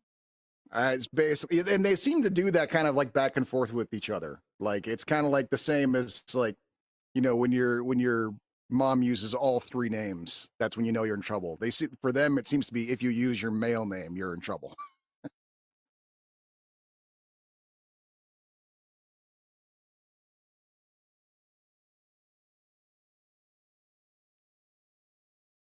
I'm falling asleep to Lord of the Rings after this. I like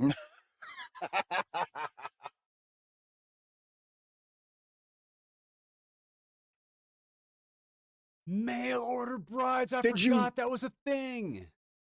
Why did he marry her? Did you not see what she did with the ping pong ball? Don't look at me like that. I can't make comments on this one at this point.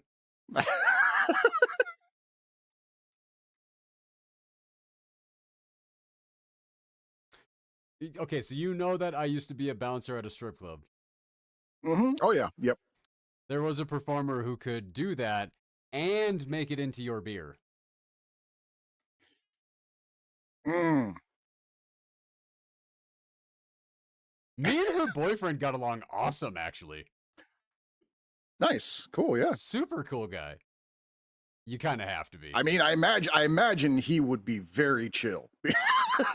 Yeah.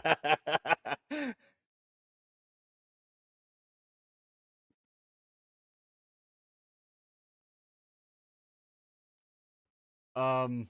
Wow. Wow. The Wow. way that aged. Oh my god. What did they know that we didn't back then? Holy shit. That's like an Epstein joke. That's like saying an Epstein joke in like 2012 or something. Right. Holy shit.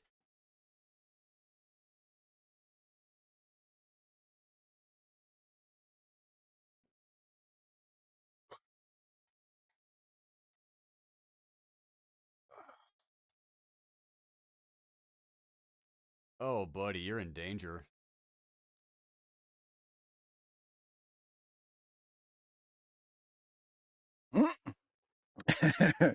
Oh, is this our Bobby Ray moment?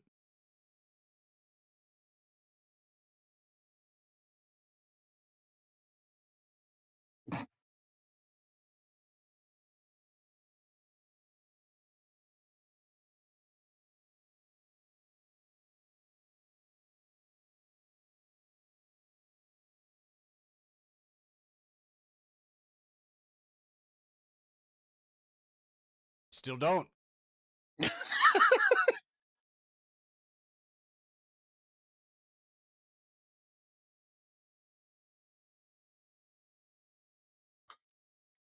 Oh. Ooh, Bob. Oh, dude. Oh, what's going on?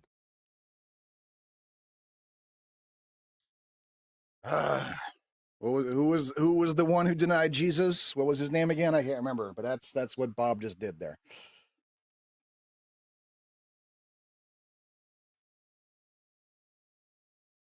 He's so confused. Oh, there we go.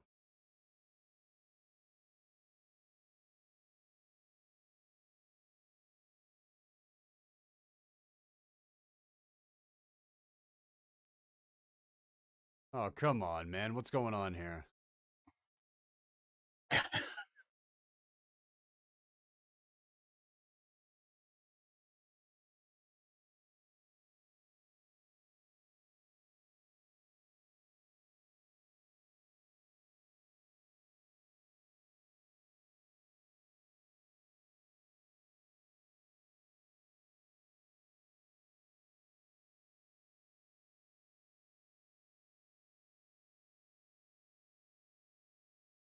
Dude, what is with that character?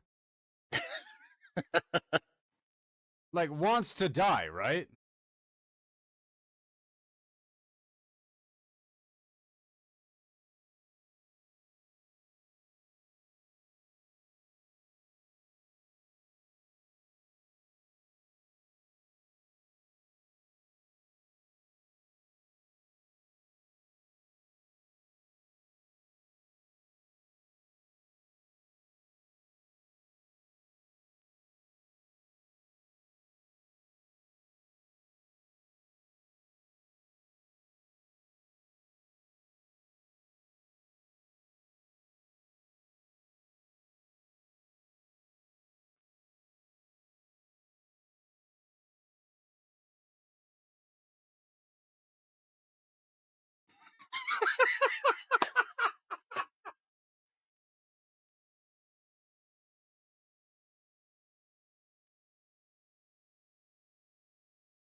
Boy, you messing with Zod right there.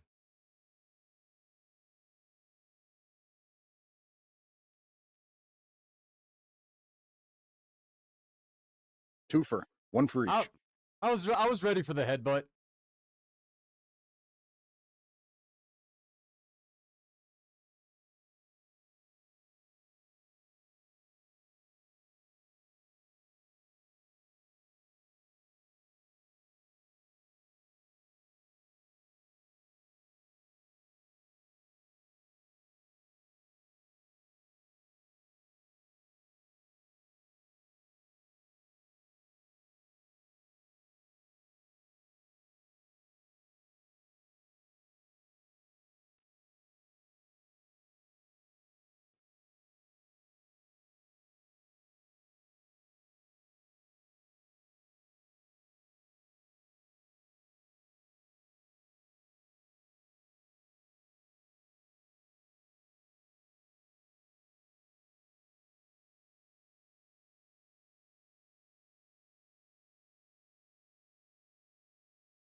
Why?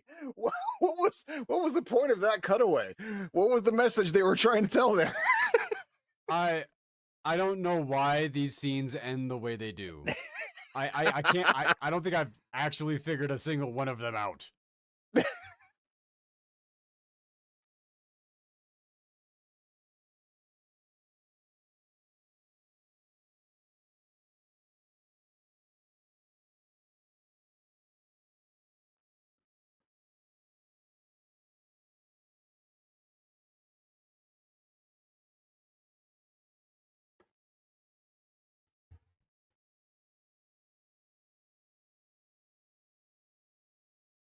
The hell? Oh, tanning bed.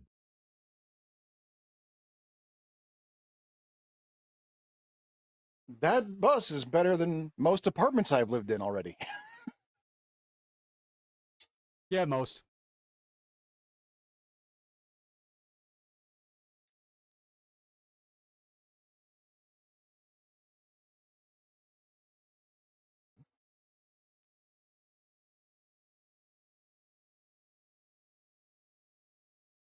You know what? I'm guessing based off of the Wachowski sisters.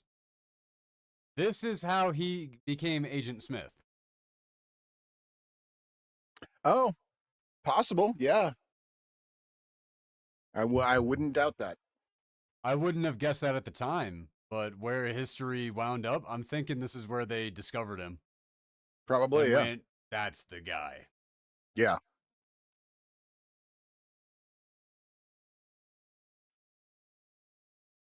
Oh, somebody had a good night. Oh, somebody had a bad night.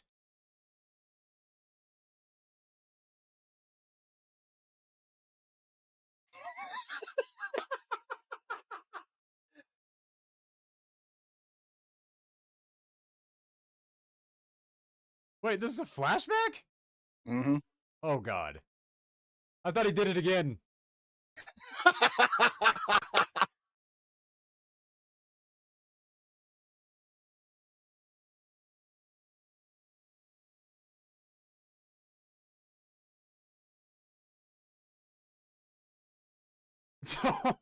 Oh.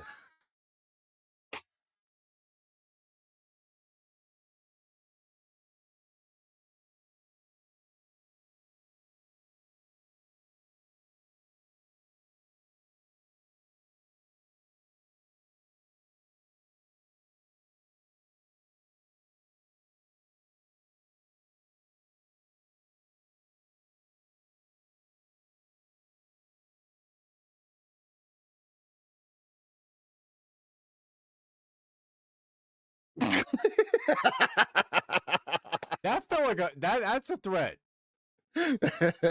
When you got as clever a mind as these ladies have, that's a threat. Yeah, yeah, it really is.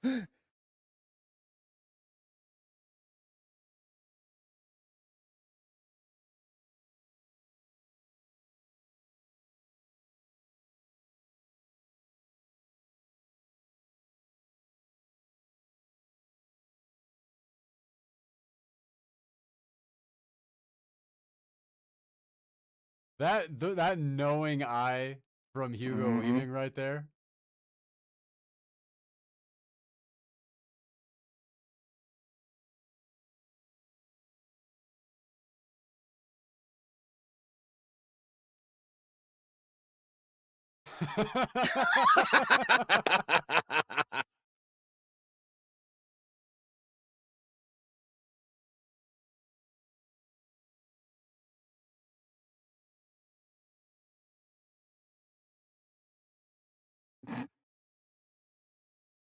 Stop! We want more, Bob. I want more Bob. Dude is charming as fuck. Yep.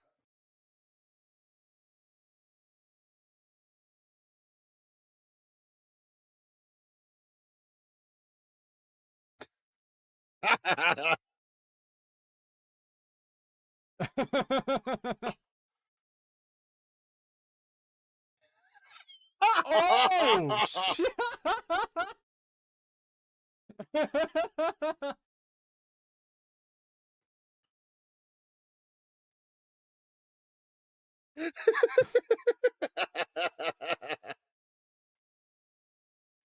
And of course, that means just gotta keep drinking. That's all they can do is just keep drinking. Why are they playing Hava Nagila?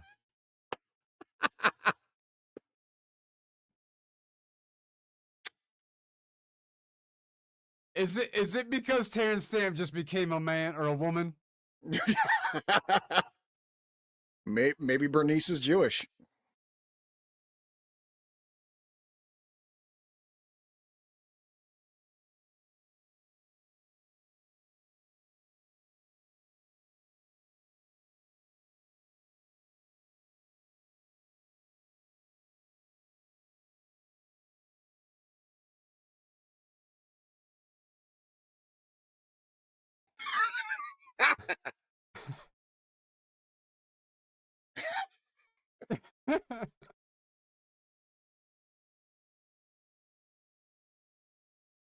So at this point in history, was drag queen considered derogatory?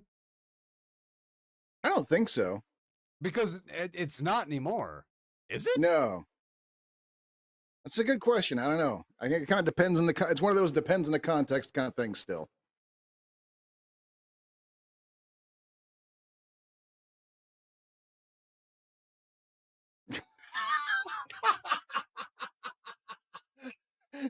Did you like my straight guy impression? Oh yeah, that was good.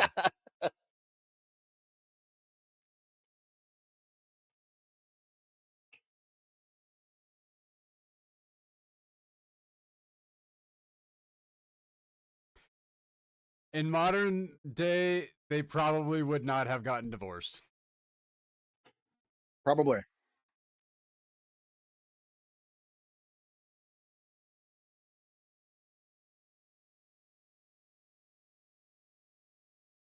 Whoa, wait a minute. Is that? Is,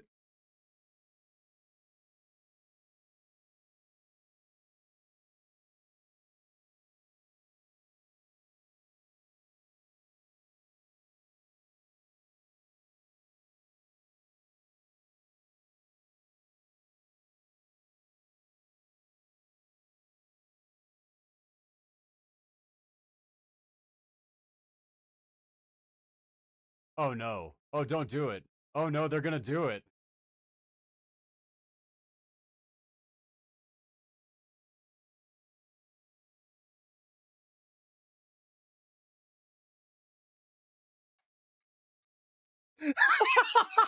Okay. All right. All right. Piece together. That was a great little put together of that whole thing.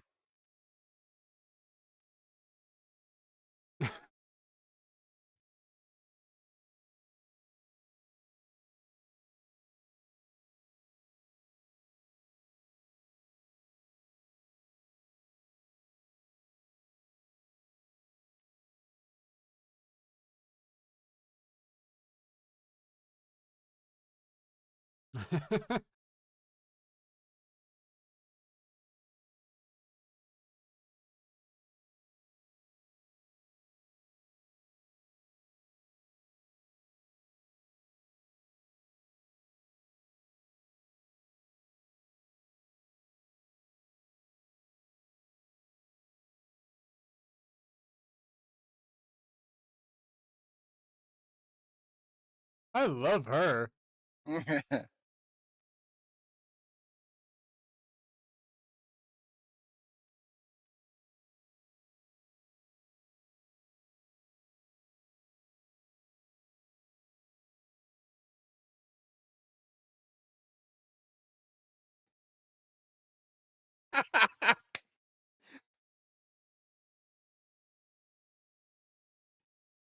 Non-toxic masculinity icon, Bob.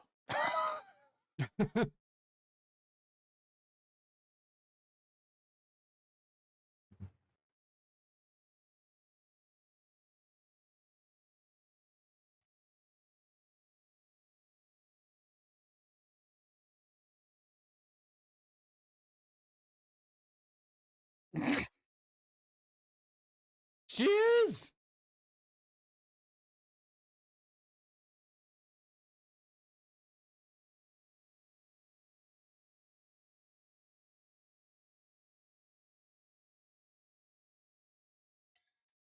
Felicia Jelly Goodfellow. I, I forgot what their whole names were. Okay, so now I see where the high heel that was on top of the bus comes into play. All right. That is a straight up Muppet act right there. That's Mana we're looking Yes. at. Yes, it is. Ah! Da, da, da, da, da. Yeah.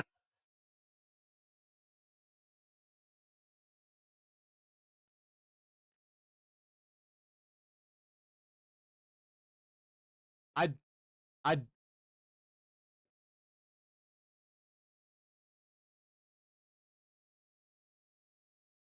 yes, they are doing a routine, but after having seen a couple episodes of RuPaul's Drag Race, they don't Right, yeah. pass. That's the thing. Is like it's after and I think probably what it is like this is kind of like our baseline. This made the whole art like really become mainstream, and so it just gotten so much better since then. Now we're a little disappointed in like the original version.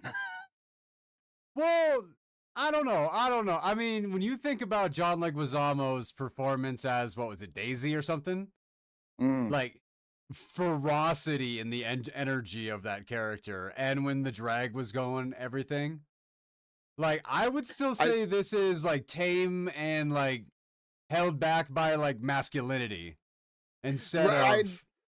I think it's just kind of like it's lacking choreography more than anything else. Like we've got good, commitment to the performance. We've got great Yes. costumes. There's no movement going on. They're not dancing. No, They're not one of these bobbing. three characters, not one of these three actors seem to know that their hips move. Right. Unless they're like not dancing, which is ironic as shit.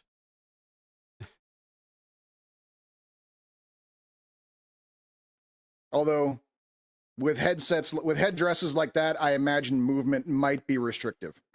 Okay, no, no. If we were just going off of this one, I'm being an asshole. Right. But we're not. But we're not. Oh my god. that that was showmanship right there. that was worth the lead up. Oh my god. So that is the face that they call serving fish.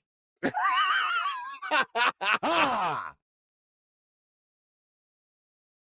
Did this come out after or before Jurassic Park? I want to say after. Yeah, after. What the fuck? What the random cat sound? This is where that costume nomination came from. I see it. I Yeah. see it. I see it.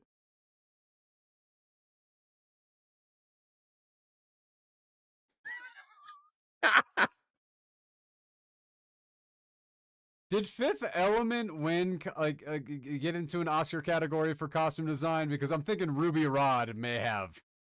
That's a good question. I don't remember. We're gonna have to look that one up after the show. Oh yeah.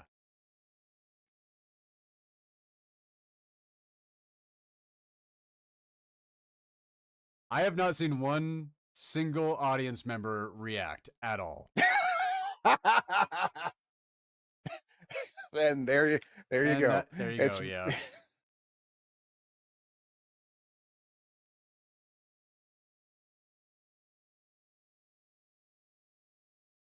Oh, Bob.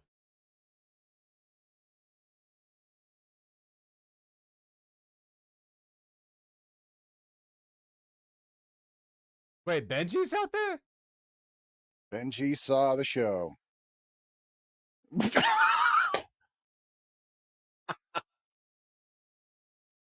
Oh man, what? That's a mean thing to do to the guy.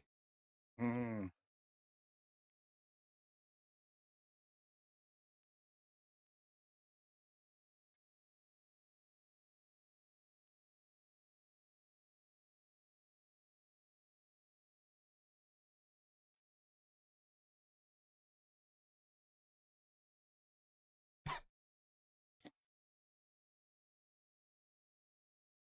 I like how he looks around before drinking it.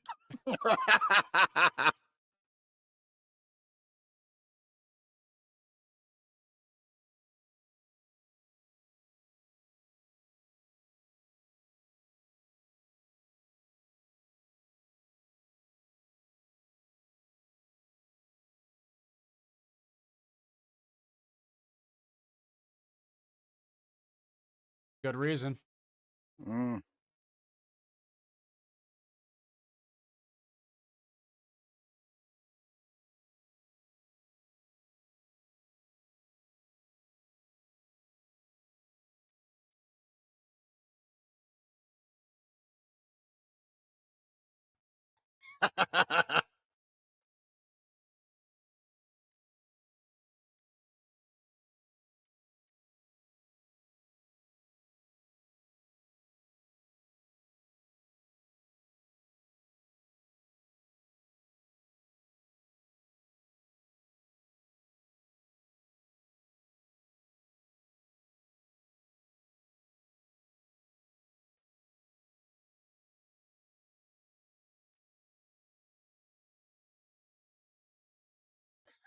Come on, somebody say something.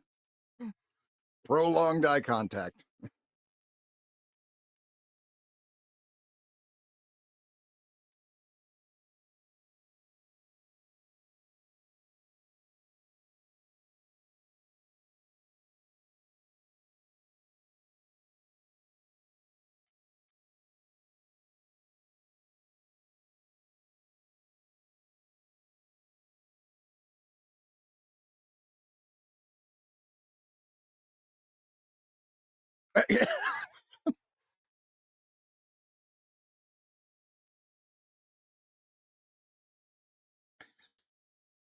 He's like completely flabbergasted to meet a well-balanced person.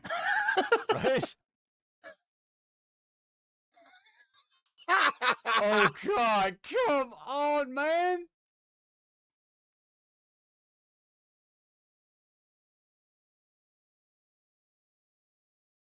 I was just in Sundance. Like the hometown of like Sundance. The kid like Hmm. of Butch Cassidy and Sundance. I was just there last week. Nice. That's where I met my sister when I dropped my nephew off. Okay. Appropriate. No, what made it appropriate was driving past Devil's Tower.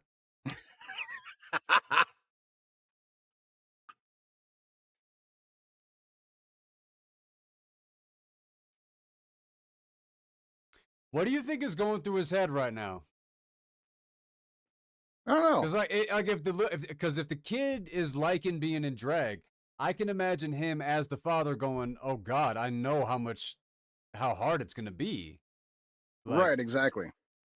would you like that's what I'm wondering. Like that look that was going through his face right there. He doesn't want, like, for all the work that he did to accept himself, he doesn't want his kid to have to do that same work in his life because it sucks. So he just That's like kind of what I'm seeing. yeah, he's the weirdo who wants his kid to be normal. But I think that's kind of the thing. Like, I mean, for everything that kind of makes me weird, I do have hopes that the next generation just doesn't have to have that struggle, that they just maybe don't have to Yeah. do it. Yep. And yeah, that's the thing, is it's totally understandable for sure. If they are, be there to guide them. But I mean, you always Yeah. want your kid to have an easy life. That's the thing. Yeah.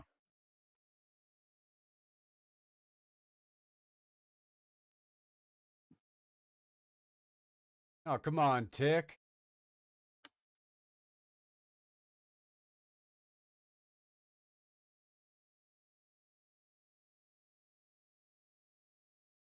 Yeah, he's definitely having an identity crisis right here. Hmm. What a thing to ask a kid.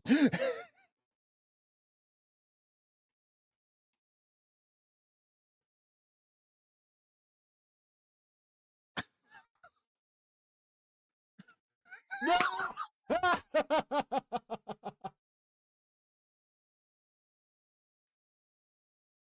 Agent Smith being bad at being manly. How? How? How did he pull that off?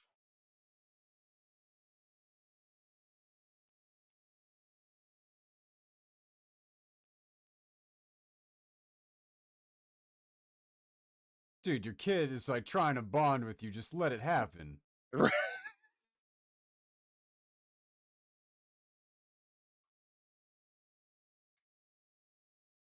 Aww.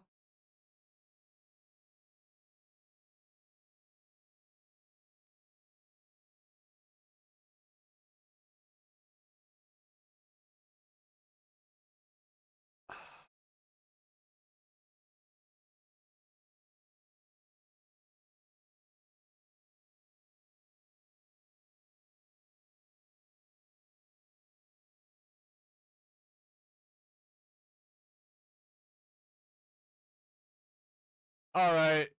The heart is warm.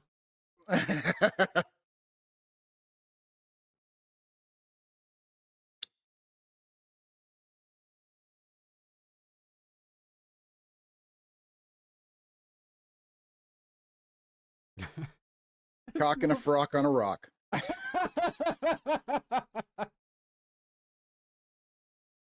should have It's known you happening, were going to people. pull that back. Yeah. It's happening, people.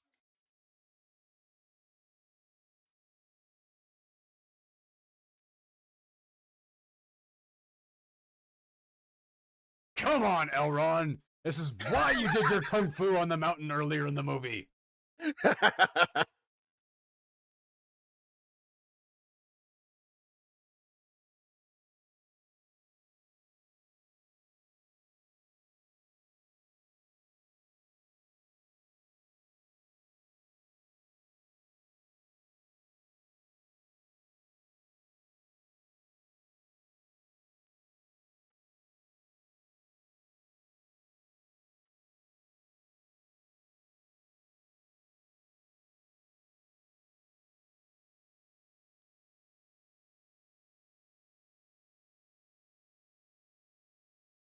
Nice. Very. Where the hell's the kid? They didn't have a frock in his size, so he can't come. All right. We're going to go perform. I just want you to know that we're doing it.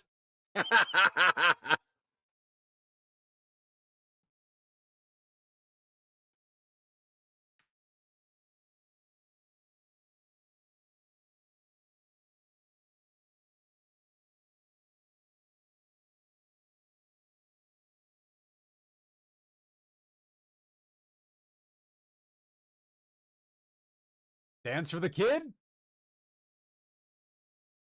What the hell's happening?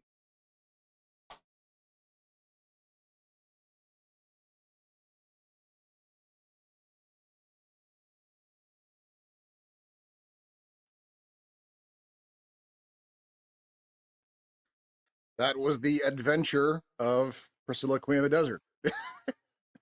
They I'm gonna show you why best in the business. So they just left the kid in the desert and went for a hike in a frock?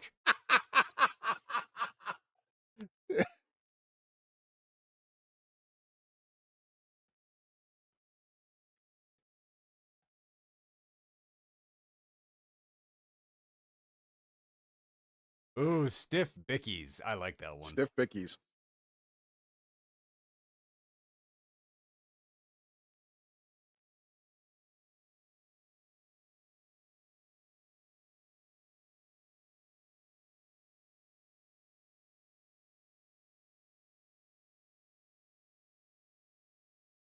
What? So now Bob works at the hotel? He does. He has a name tag on. He and does. everything. He has You're a name right. tag. He just he didn't even pack his house. He's just like, fuck it. Yeah.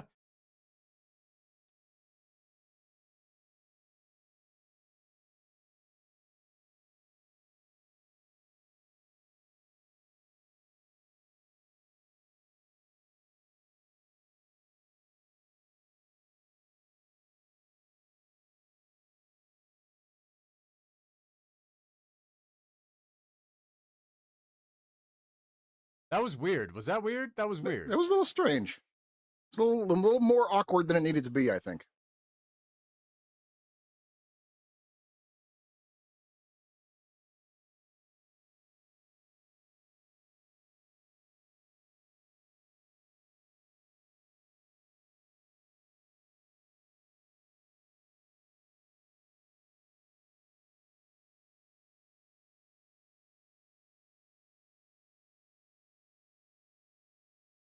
Now, if I'm correct, Terrence Stamp took a huge break from acting, right?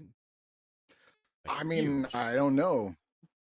I know this was the first thing I saw him in since Superman 2, and that's maybe a good 10-year break there. But who knows if it was because he wasn't acting or if he just wasn't in anything I saw. So I don't know.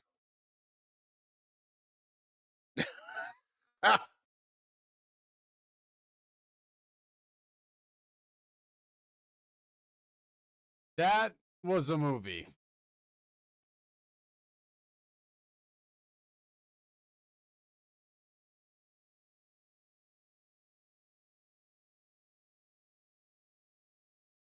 Well, he hasn't made any movies, or Terrence Stamp hasn't released anything in the past 4 years.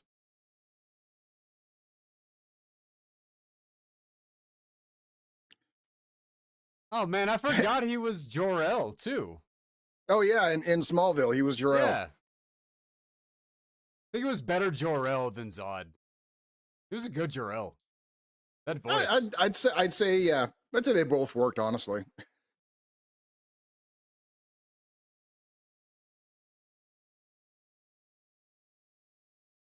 Guy Pearce, be less freaking jacked. Never mind, we did have Wesley Snipes in this one. Right? Yeah.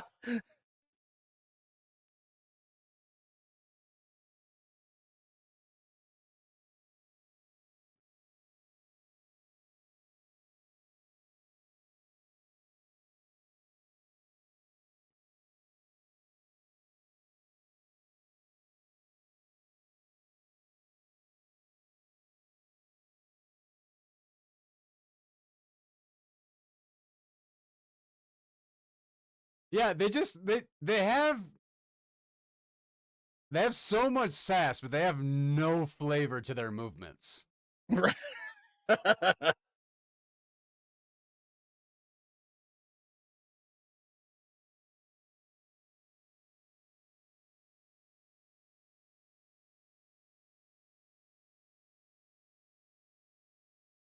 Someone made a decision. We're going to spend all our money on the costumes, so we can't afford a choreographer. That's basically was what it came down to. But you know what? Here's the thing. I cannot say that that was the wrong call from where I'm standing. I mean, no, I hear you. Yeah. I'm just saying, my very few critiques on this, the big one is they can't dance.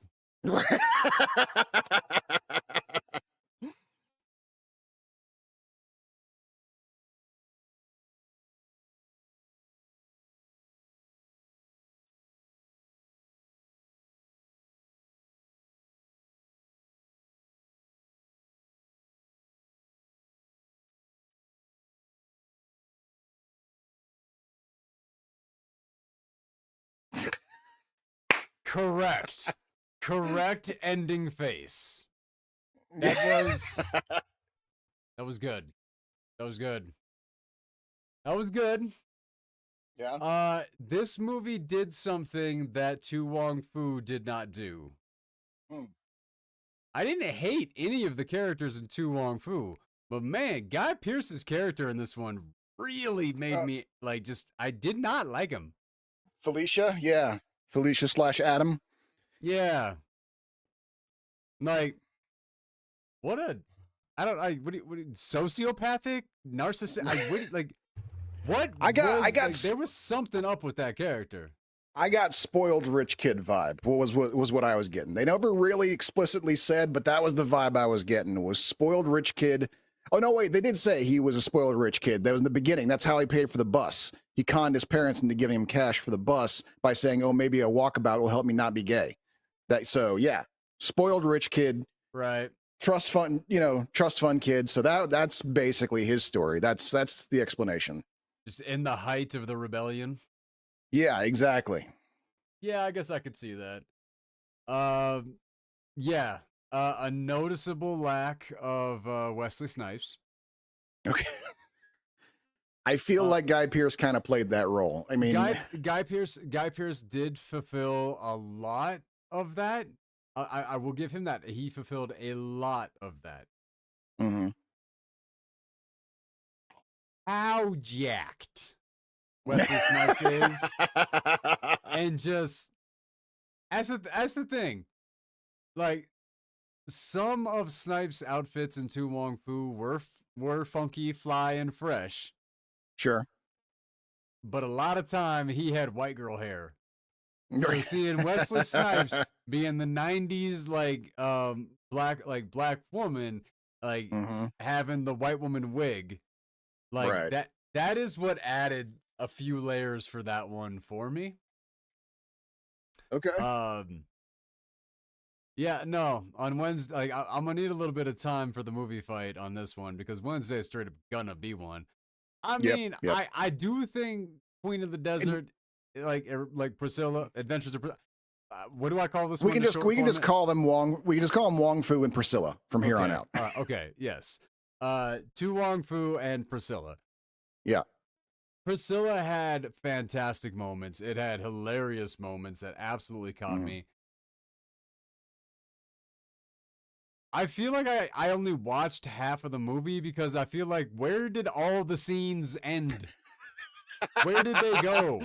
Every time I was like, I'm invested in this. We were on the next scene. I'm like, you dicks!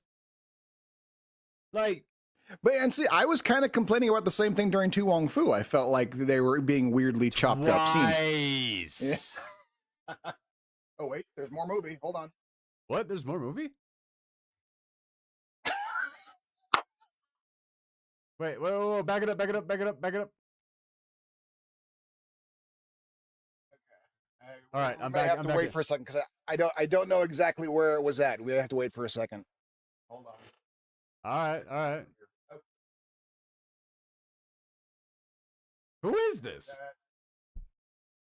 I think that's just a random drag queen they got to do this closing credits.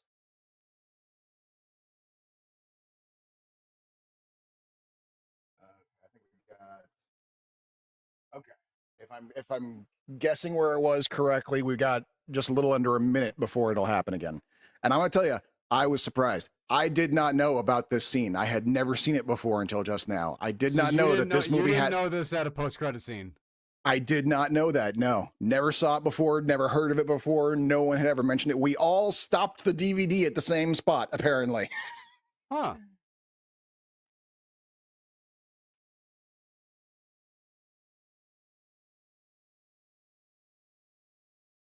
It's kind of fun. Somebody was like commenting on like one of our videos, and it said that Marvel like invented the post-credit scene. And I was like, Oh my God. Really? Who said that? A 9-year-old? Come on. Come on. probably. I'm guessing whoever it was does not know much about film history. Not even close.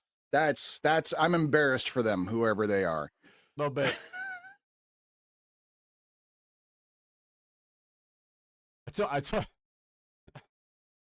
I told them to go watch The Great Outdoors.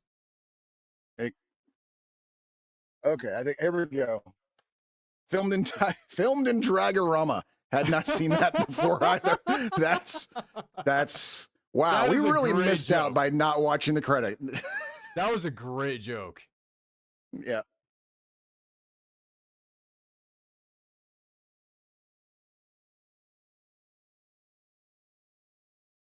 All right, what's happening?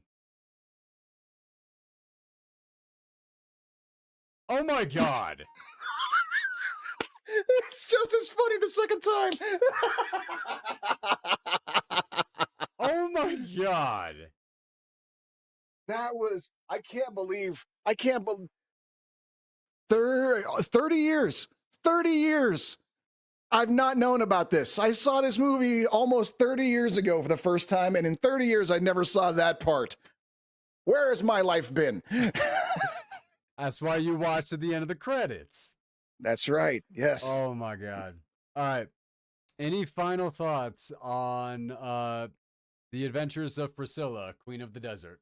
I am confident that I'm going to win this one. I am I'm quite pretty sure. I because am pretty yeah. sure. I mean, I'm still gonna come to bat for the one I Oh, of course. brought. I wouldn't Like, expect you to back down.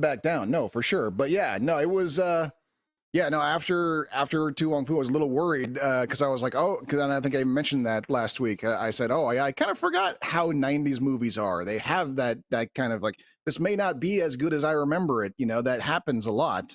But no, it was just as good as I remembered it. There were moments that I had forgotten, and so it was great watching it again and it being great again. I'll Yeah, give you that. and so yeah, no, I had this, and yeah, this was why, like I said, a couple years later, Tu Wong Fu came out, and I saw the trailer, and I thought that's just going to be a cheap American knockoff. I know it, and yeah, I But you kind of cannot deny they how much definitely fun made it. you like. There were different Yeah, movies. no, that is true. They definitely did make an attempt to make their own movie out of this. They would there are things about both movies, I would say, things about Priscilla that are uniquely Australian, and there are things about Tu Wong Fu that are uniquely American. And that goes to what you were saying before about Wesley Snipes. Like the African American Black Queen is a creature all of their own that you cannot have in any other country in any other movie. That is a unique type of person with a unique life experience and a unique character. No, they could not have that equivalent in Priscilla. And I was and here's the deal. John Leguizamo, there's no comparison in Priscilla. That's true. Yeah. No, that is true. No one was as mind-bendingly into their transition the way Leguizamo was. That is for sure. Yes. However, man, Guy Pearce Came pretty darn close. Right. Really close. No. I'm just saying no, but I'm saying he committed. He went did. all the way into that role. There was no moment that I was like, "Is that a woman?" No, not even a little bit. But when like that moment in Tu Wong Fu where they're like trying to get John as Daisy to like go with them on a trip, and then they like bribe him, and then he has that moment. He's like, deal. Like, however the fuck he did that, or like sold, or however he did that, I was like, dude, I would have like, that is a moment that I would have like full on go like, oh, heart flutter. Like, that would have happened to me in real life had like, yes, absolutely. For sure. No moment like that happened in Priscilla. Okay. I will say though, Terrence Stamp absolutely floored me the entire movie. Right? Yeah. I was just completely shook the entire time. Not like I was shook by Leguizamo, but like shook in the fact that that is not grandma. Right. Like, damn. Like he really commit. Okay, that's the thing. Priscilla, they all committed fully, but I cannot not say that about Tu Wong Fu. That's true. No, that is true. I'd say definitely on commitment to the performance and really going all out, not holding back at all. They are on equal footing there. You're right on that. They do both deserve the accolades they get for not trying to half-ass a performance, not trying to minstrel show the whole thing. They really were their characters 100%.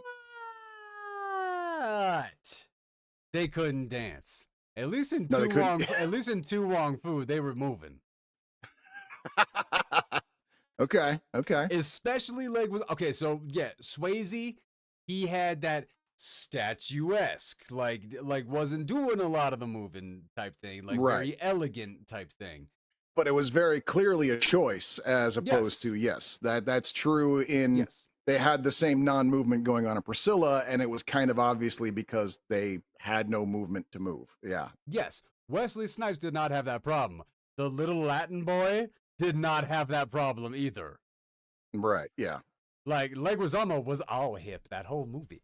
Like, nah, man, that was that. Like, man, I wasn't sure how I was gonna feel about going in and doing two drag movies and back to back in the week, even for Pride. But damn, that was fun. It is kind of fascinating to see them back to back like this, to compare and contrast the and to kind of get that sort of like full view of what is things that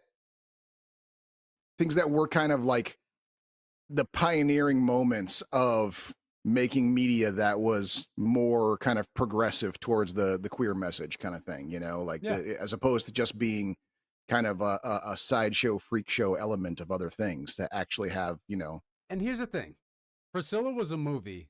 Tu Wong Fu was a message, okay, I see what you're saying there. and Yeah. I like the movie more than the message. Well, and would you say that that was because like maybe Tu Wong Fu was for mainstream audiences and knew it had to have a message, Absolutely, while as absolutely. Priscilla was a movie for queens. Like this is a movie about drag queens for drag queens, and so we're not even going to really worry about the message. Yeah, but Tu Wong Fu was a movie like they cast three actors that they were like, this is gonna pull in audiences that are not expecting this type of movie and everything like that. Hmm. Priscilla was made for its audience. Tu Wong Fu was made to bring people into the fold. Okay, yeah, I see what you're saying there. So I think Priscilla just was a better movie. Because like a good movie, the message is just part of the movie, it's not the movie.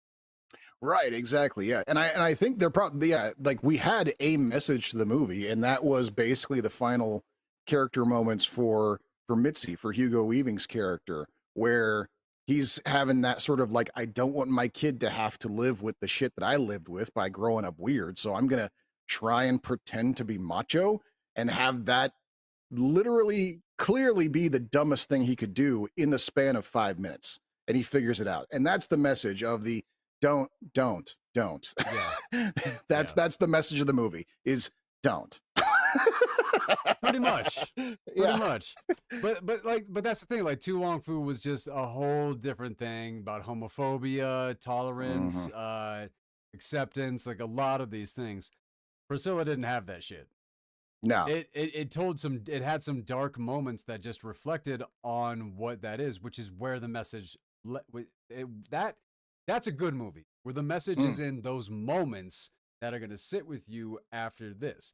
You don't need to right. have the movie tell you, "Oh, sweet little Latin boy, Right. this is the message." Right. Like you don't need to do that if you make the movie well. Right. Exactly. So I got to give Priscilla the one up on that. Like going into the movie fight, Priscilla is it's going in with a handicap. Hmm. Yep. Yeah, it's in the starting position for sure. Any final thoughts before we close up the reaction show? Nope. Other than man, I rewatching films is always a joy when you're watching it with someone who hasn't seen it before. It always adds to it. That was the first time in a That's the long fun of time that that's the whole point of the yeah, show, bitch. that was the first time in a long time I like, regardless of whether you were here or not, I was really happy to see this movie again. Oh, I did not realize how long it had been. I did not realize how much the movie I've forgotten. But yeah, no, that movie was a delight to see again. And so I guess yeah, I'm gonna go right at like beyond the fight. I'll just say this movie is a must see, like 100%. It holds up. It's great. If you haven't seen it, you should. Although I'd be surprised if it's not already on a bunch of Pride lists already. So yeah, it's gotta be. I mean, I've never looked at a Pride movie list, so no, I have no idea. But I would imagine it would be. yeah, Like it's a damn good one. But there is a little bit to take away from the fact that not a single one of those actors actually is gay. there's something about that. Yeah, So I don't know. I mean, I don't know how that community would feel about that. Like, because that is that representation or is that misrepresentation? That's a good question. I know that's basically the same arguments happening right now when it comes to casting trans characters. There's a lot of talk about whether or not it should be, you know, Okay, I hate. I Ugh. no, I I know can't. I stumbled into a thought. Actually, this afternoon, mhm. while I was chipping wood. Weirdly enough. Uh, but I was like, there are trans characters in pretty much every new thing that I'm seeing recently, and like I've been trying to pinpoint exactly why I'm not all the way on board with that. And it's because it's not reflective of real life. It may be reflective of real life for people in Los Angeles and Mm, New York, but sure. for the actual rest of the world, most rooms, most memories, most things I've done, most experiences I've had, there has not been a trans person there. Now, to say there hasn't been in any of my memories, no, that's Sure, absolutely yeah. ridiculous. I have a lot of memories where they are there, but I also have a lot of memories that they aren't there. So the forcing trans characters into every project is just not really reflective over reality. And a big thing that I really like about characters and Mhm, the movies and the stories and stuff like that is I do really enjoy the accuracy of moments. But when you do start putting those like any, and I'm not talking like trends or anything like that, but like to mhm. toss it into anything, if it's actually not something that is in everybody's everyday life, then trying to put it into everybody's everyday shows, it's not gonna feel natural to a ass ton of people. Probably It's true, yeah, going to but feel I forced. So yeah, I just and I don't think I have the same problem with people talking about how forced a lot of stuff is. yeah.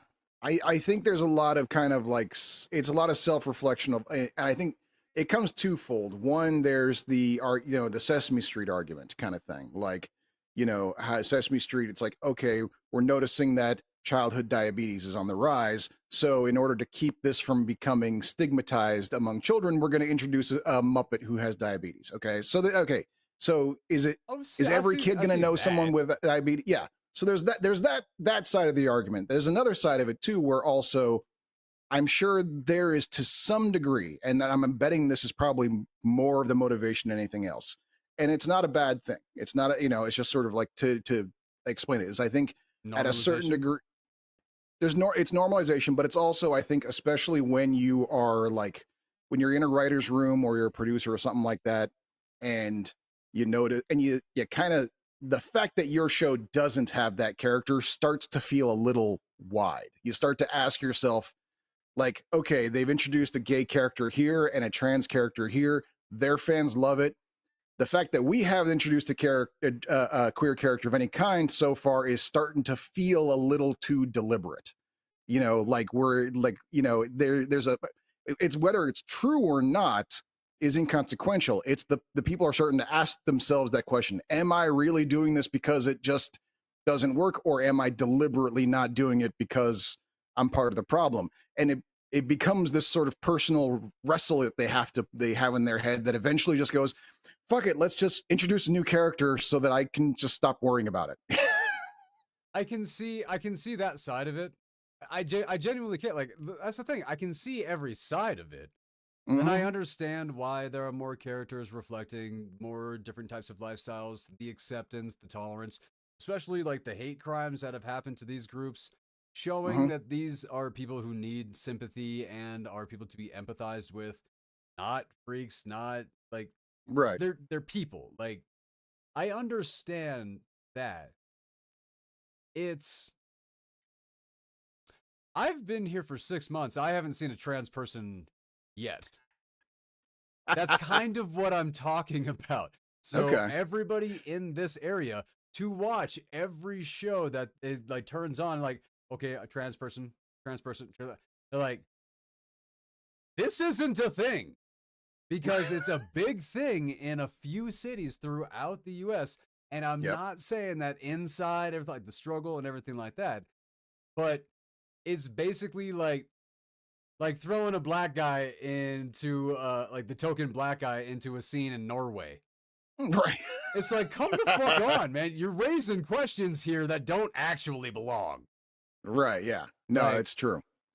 no, And that's yeah, why. it's a very, Yeah. that's a good point. And it's one of those things I feel like, yeah, we're seeing a kind of like an overcorrection take place, and it'll eventually even The its way pendulum out, you know. swings. Yeah. No, Pendulum swing. Yeah. it does. It was that epiphany that kind of rolled across me today, which was why I was having kind of an issue with it.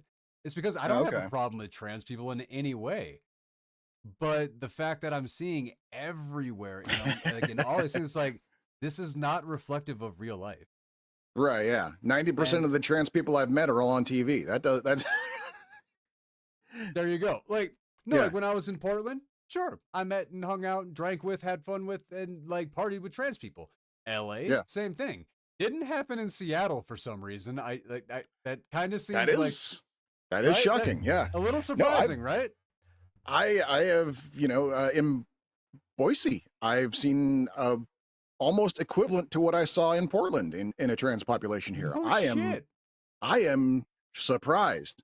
I am truly, truly surprised and kind of You know, impressed, honestly. if there was a pride parade in Denver and had I gone, I'm guessing I probably would have seen. Hmm. And so, okay, no, see, there you go. I have a trans friend in Denver. Okay. So, like, But that's Denver. Yes. Yeah. yes, but that's Denver. That is one city. Okay, let's go. Probably Colorado Springs. Probably some Okay. trans people there. Denver, definitely. God, what is that other like super liberal progressive? Austin. No, in Colorado, man. Oh, in Colorado. Oh, I don't know. No, it's like there's like three cities here, but outside of that, nah, not so much. So Mhm. like, oh, like okay, you watch Fallout, right? Yeah. Yeah. Yeah. Yeah, the trans character in Fallout, zero questions. It was the Brotherhood of Steel. They found a girl, turned her into a boy so she could be in the Brotherhood. No questions. Trans character, and questions asked, answered right there. Nothing out of place. Completely made sense. Okay. Show never even said anything about. I've never heard a meme. Anything. I've never seen anybody say anything about that. But you have a trans male in the Brotherhood of Steel.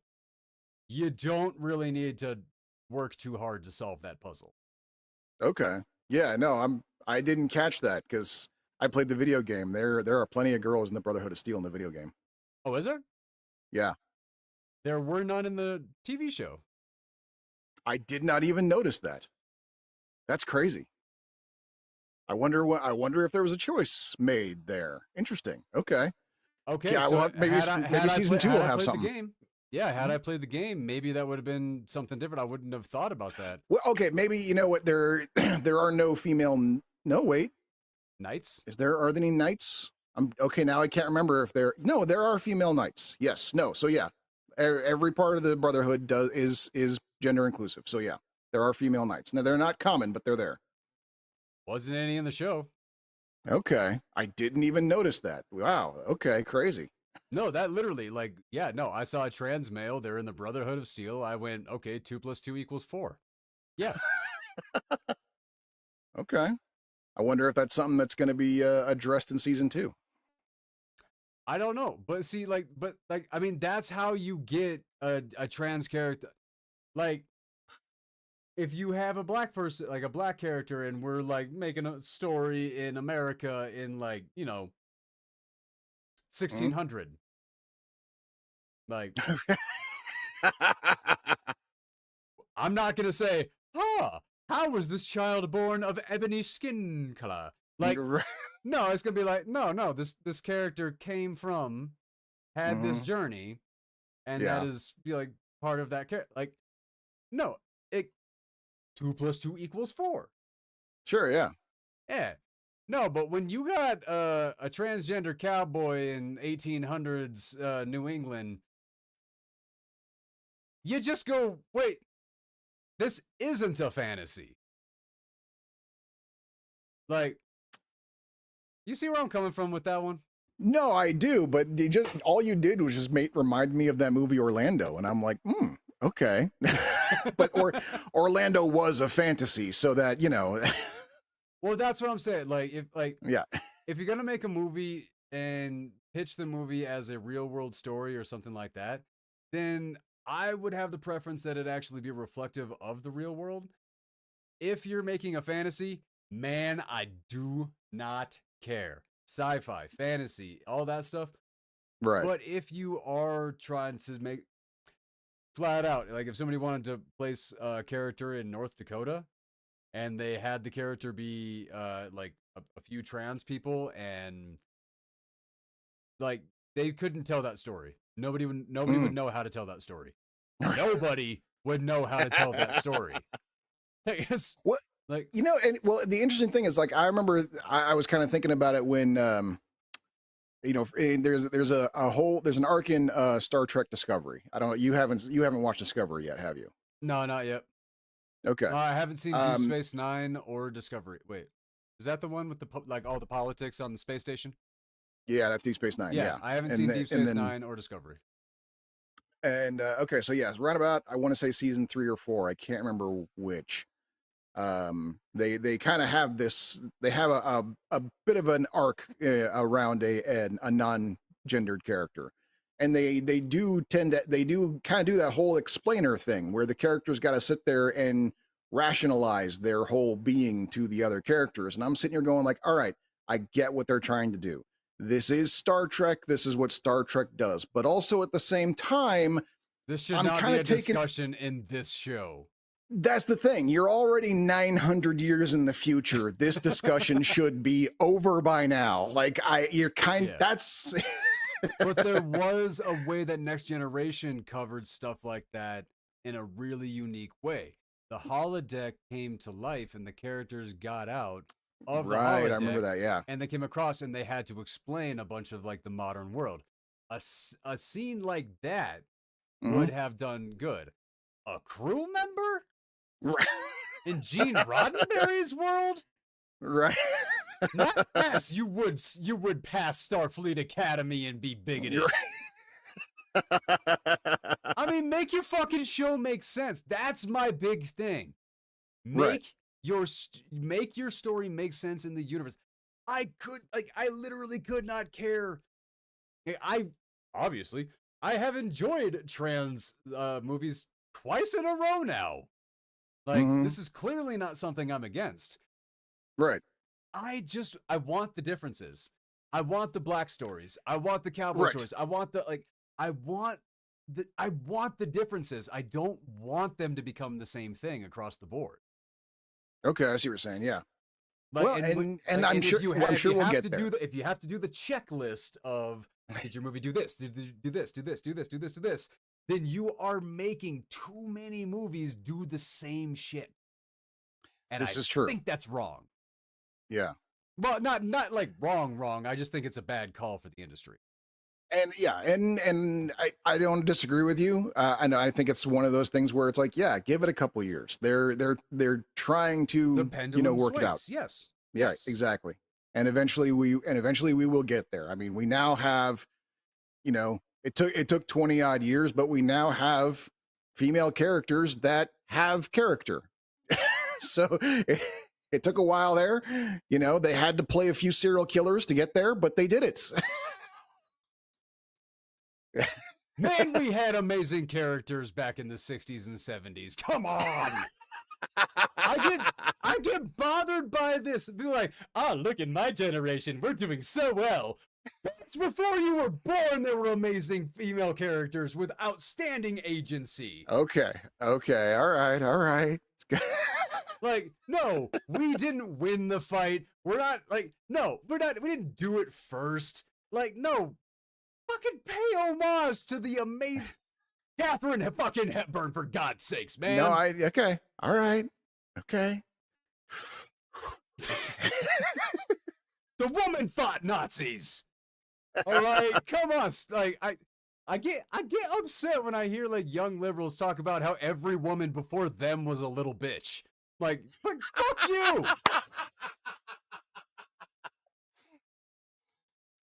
That's fair. That's fair. All right. Too soon. Okay. All right. It's my great grandmother is one of the most badass women I've ever even heard of. Like she is top tier to me. So whenever people are like, "Oh, women were not strong," it's like my great grandma might just come out of the grave and kick your ass for saying that. Like women are a hell of a lot No, more than what a no, lot yeah. of people give them like. And it's weird. It's weird because it's the advocates for like women's strength that are the ones that like kind of say that women now are stronger than they've ever been and stuff like that. It's like No, yeah. our generation gets hurt by words, y'all. Come on. Yeah. We don't No, get to we don't get to say that we're strongest. I am certainly familiar with this. Like this was my. I mean, I had the same kind of like general confusion you're talking about when I started going to like GeekCon and stuff like that, and hearing people kind of talk about like, oh yeah, chicks are getting into it now, and this or that. I'm sitting there going like, Getting bitch, my mom introduced me to Doctor Who. Like, what are you fucking talking about? Like, like, what do you mean getting what? Yeah, that's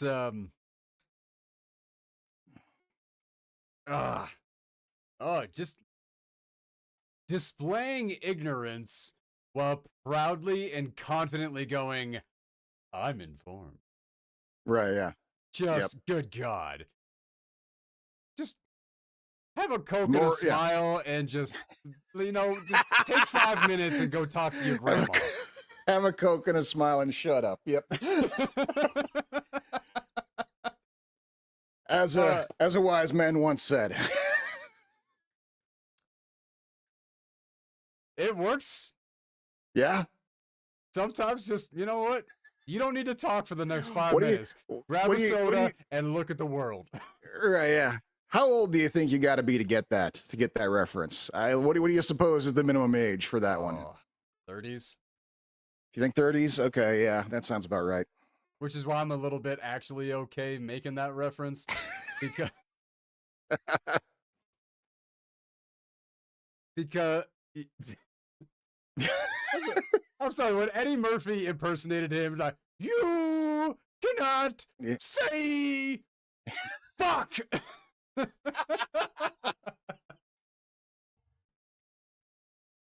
Again, another one of those impressions that is just kind of not okay that I have.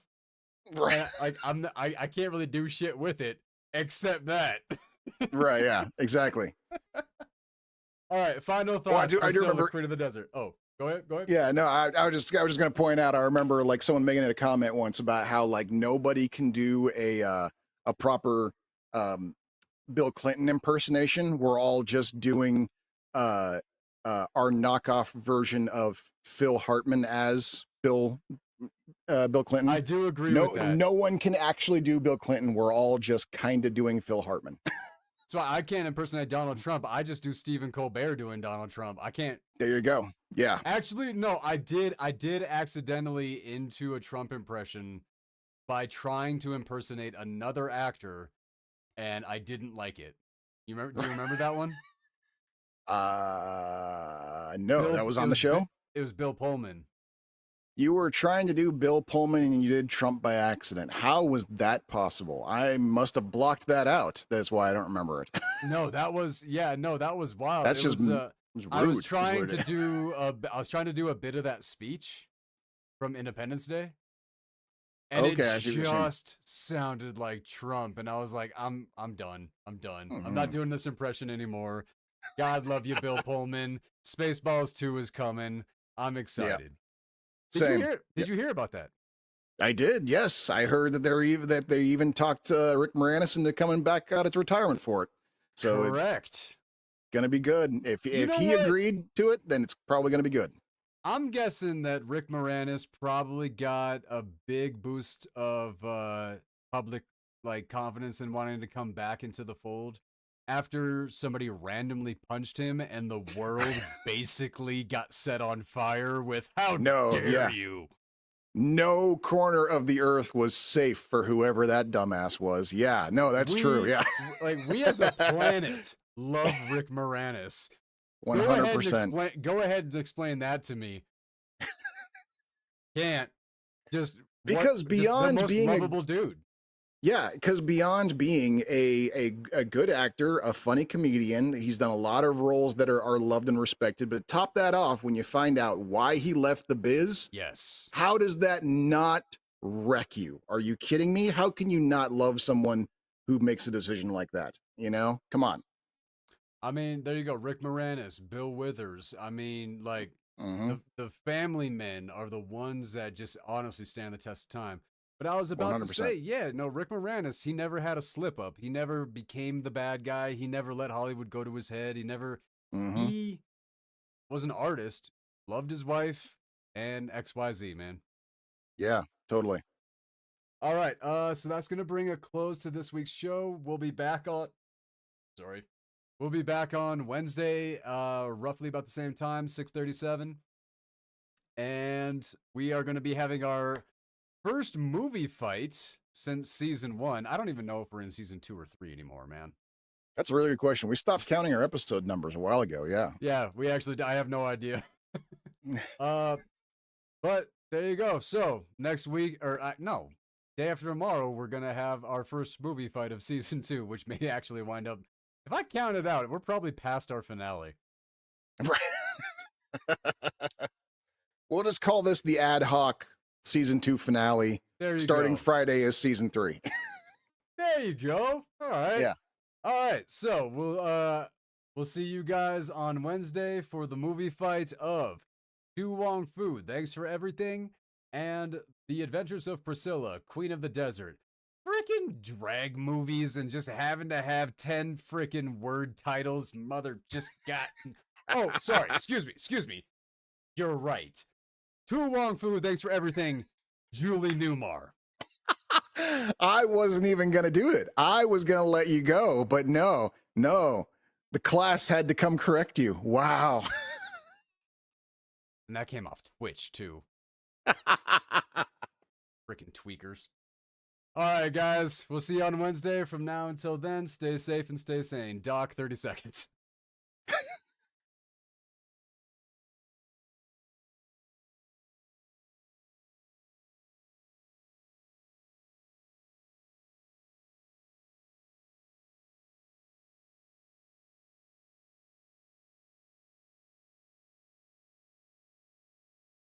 Whoa.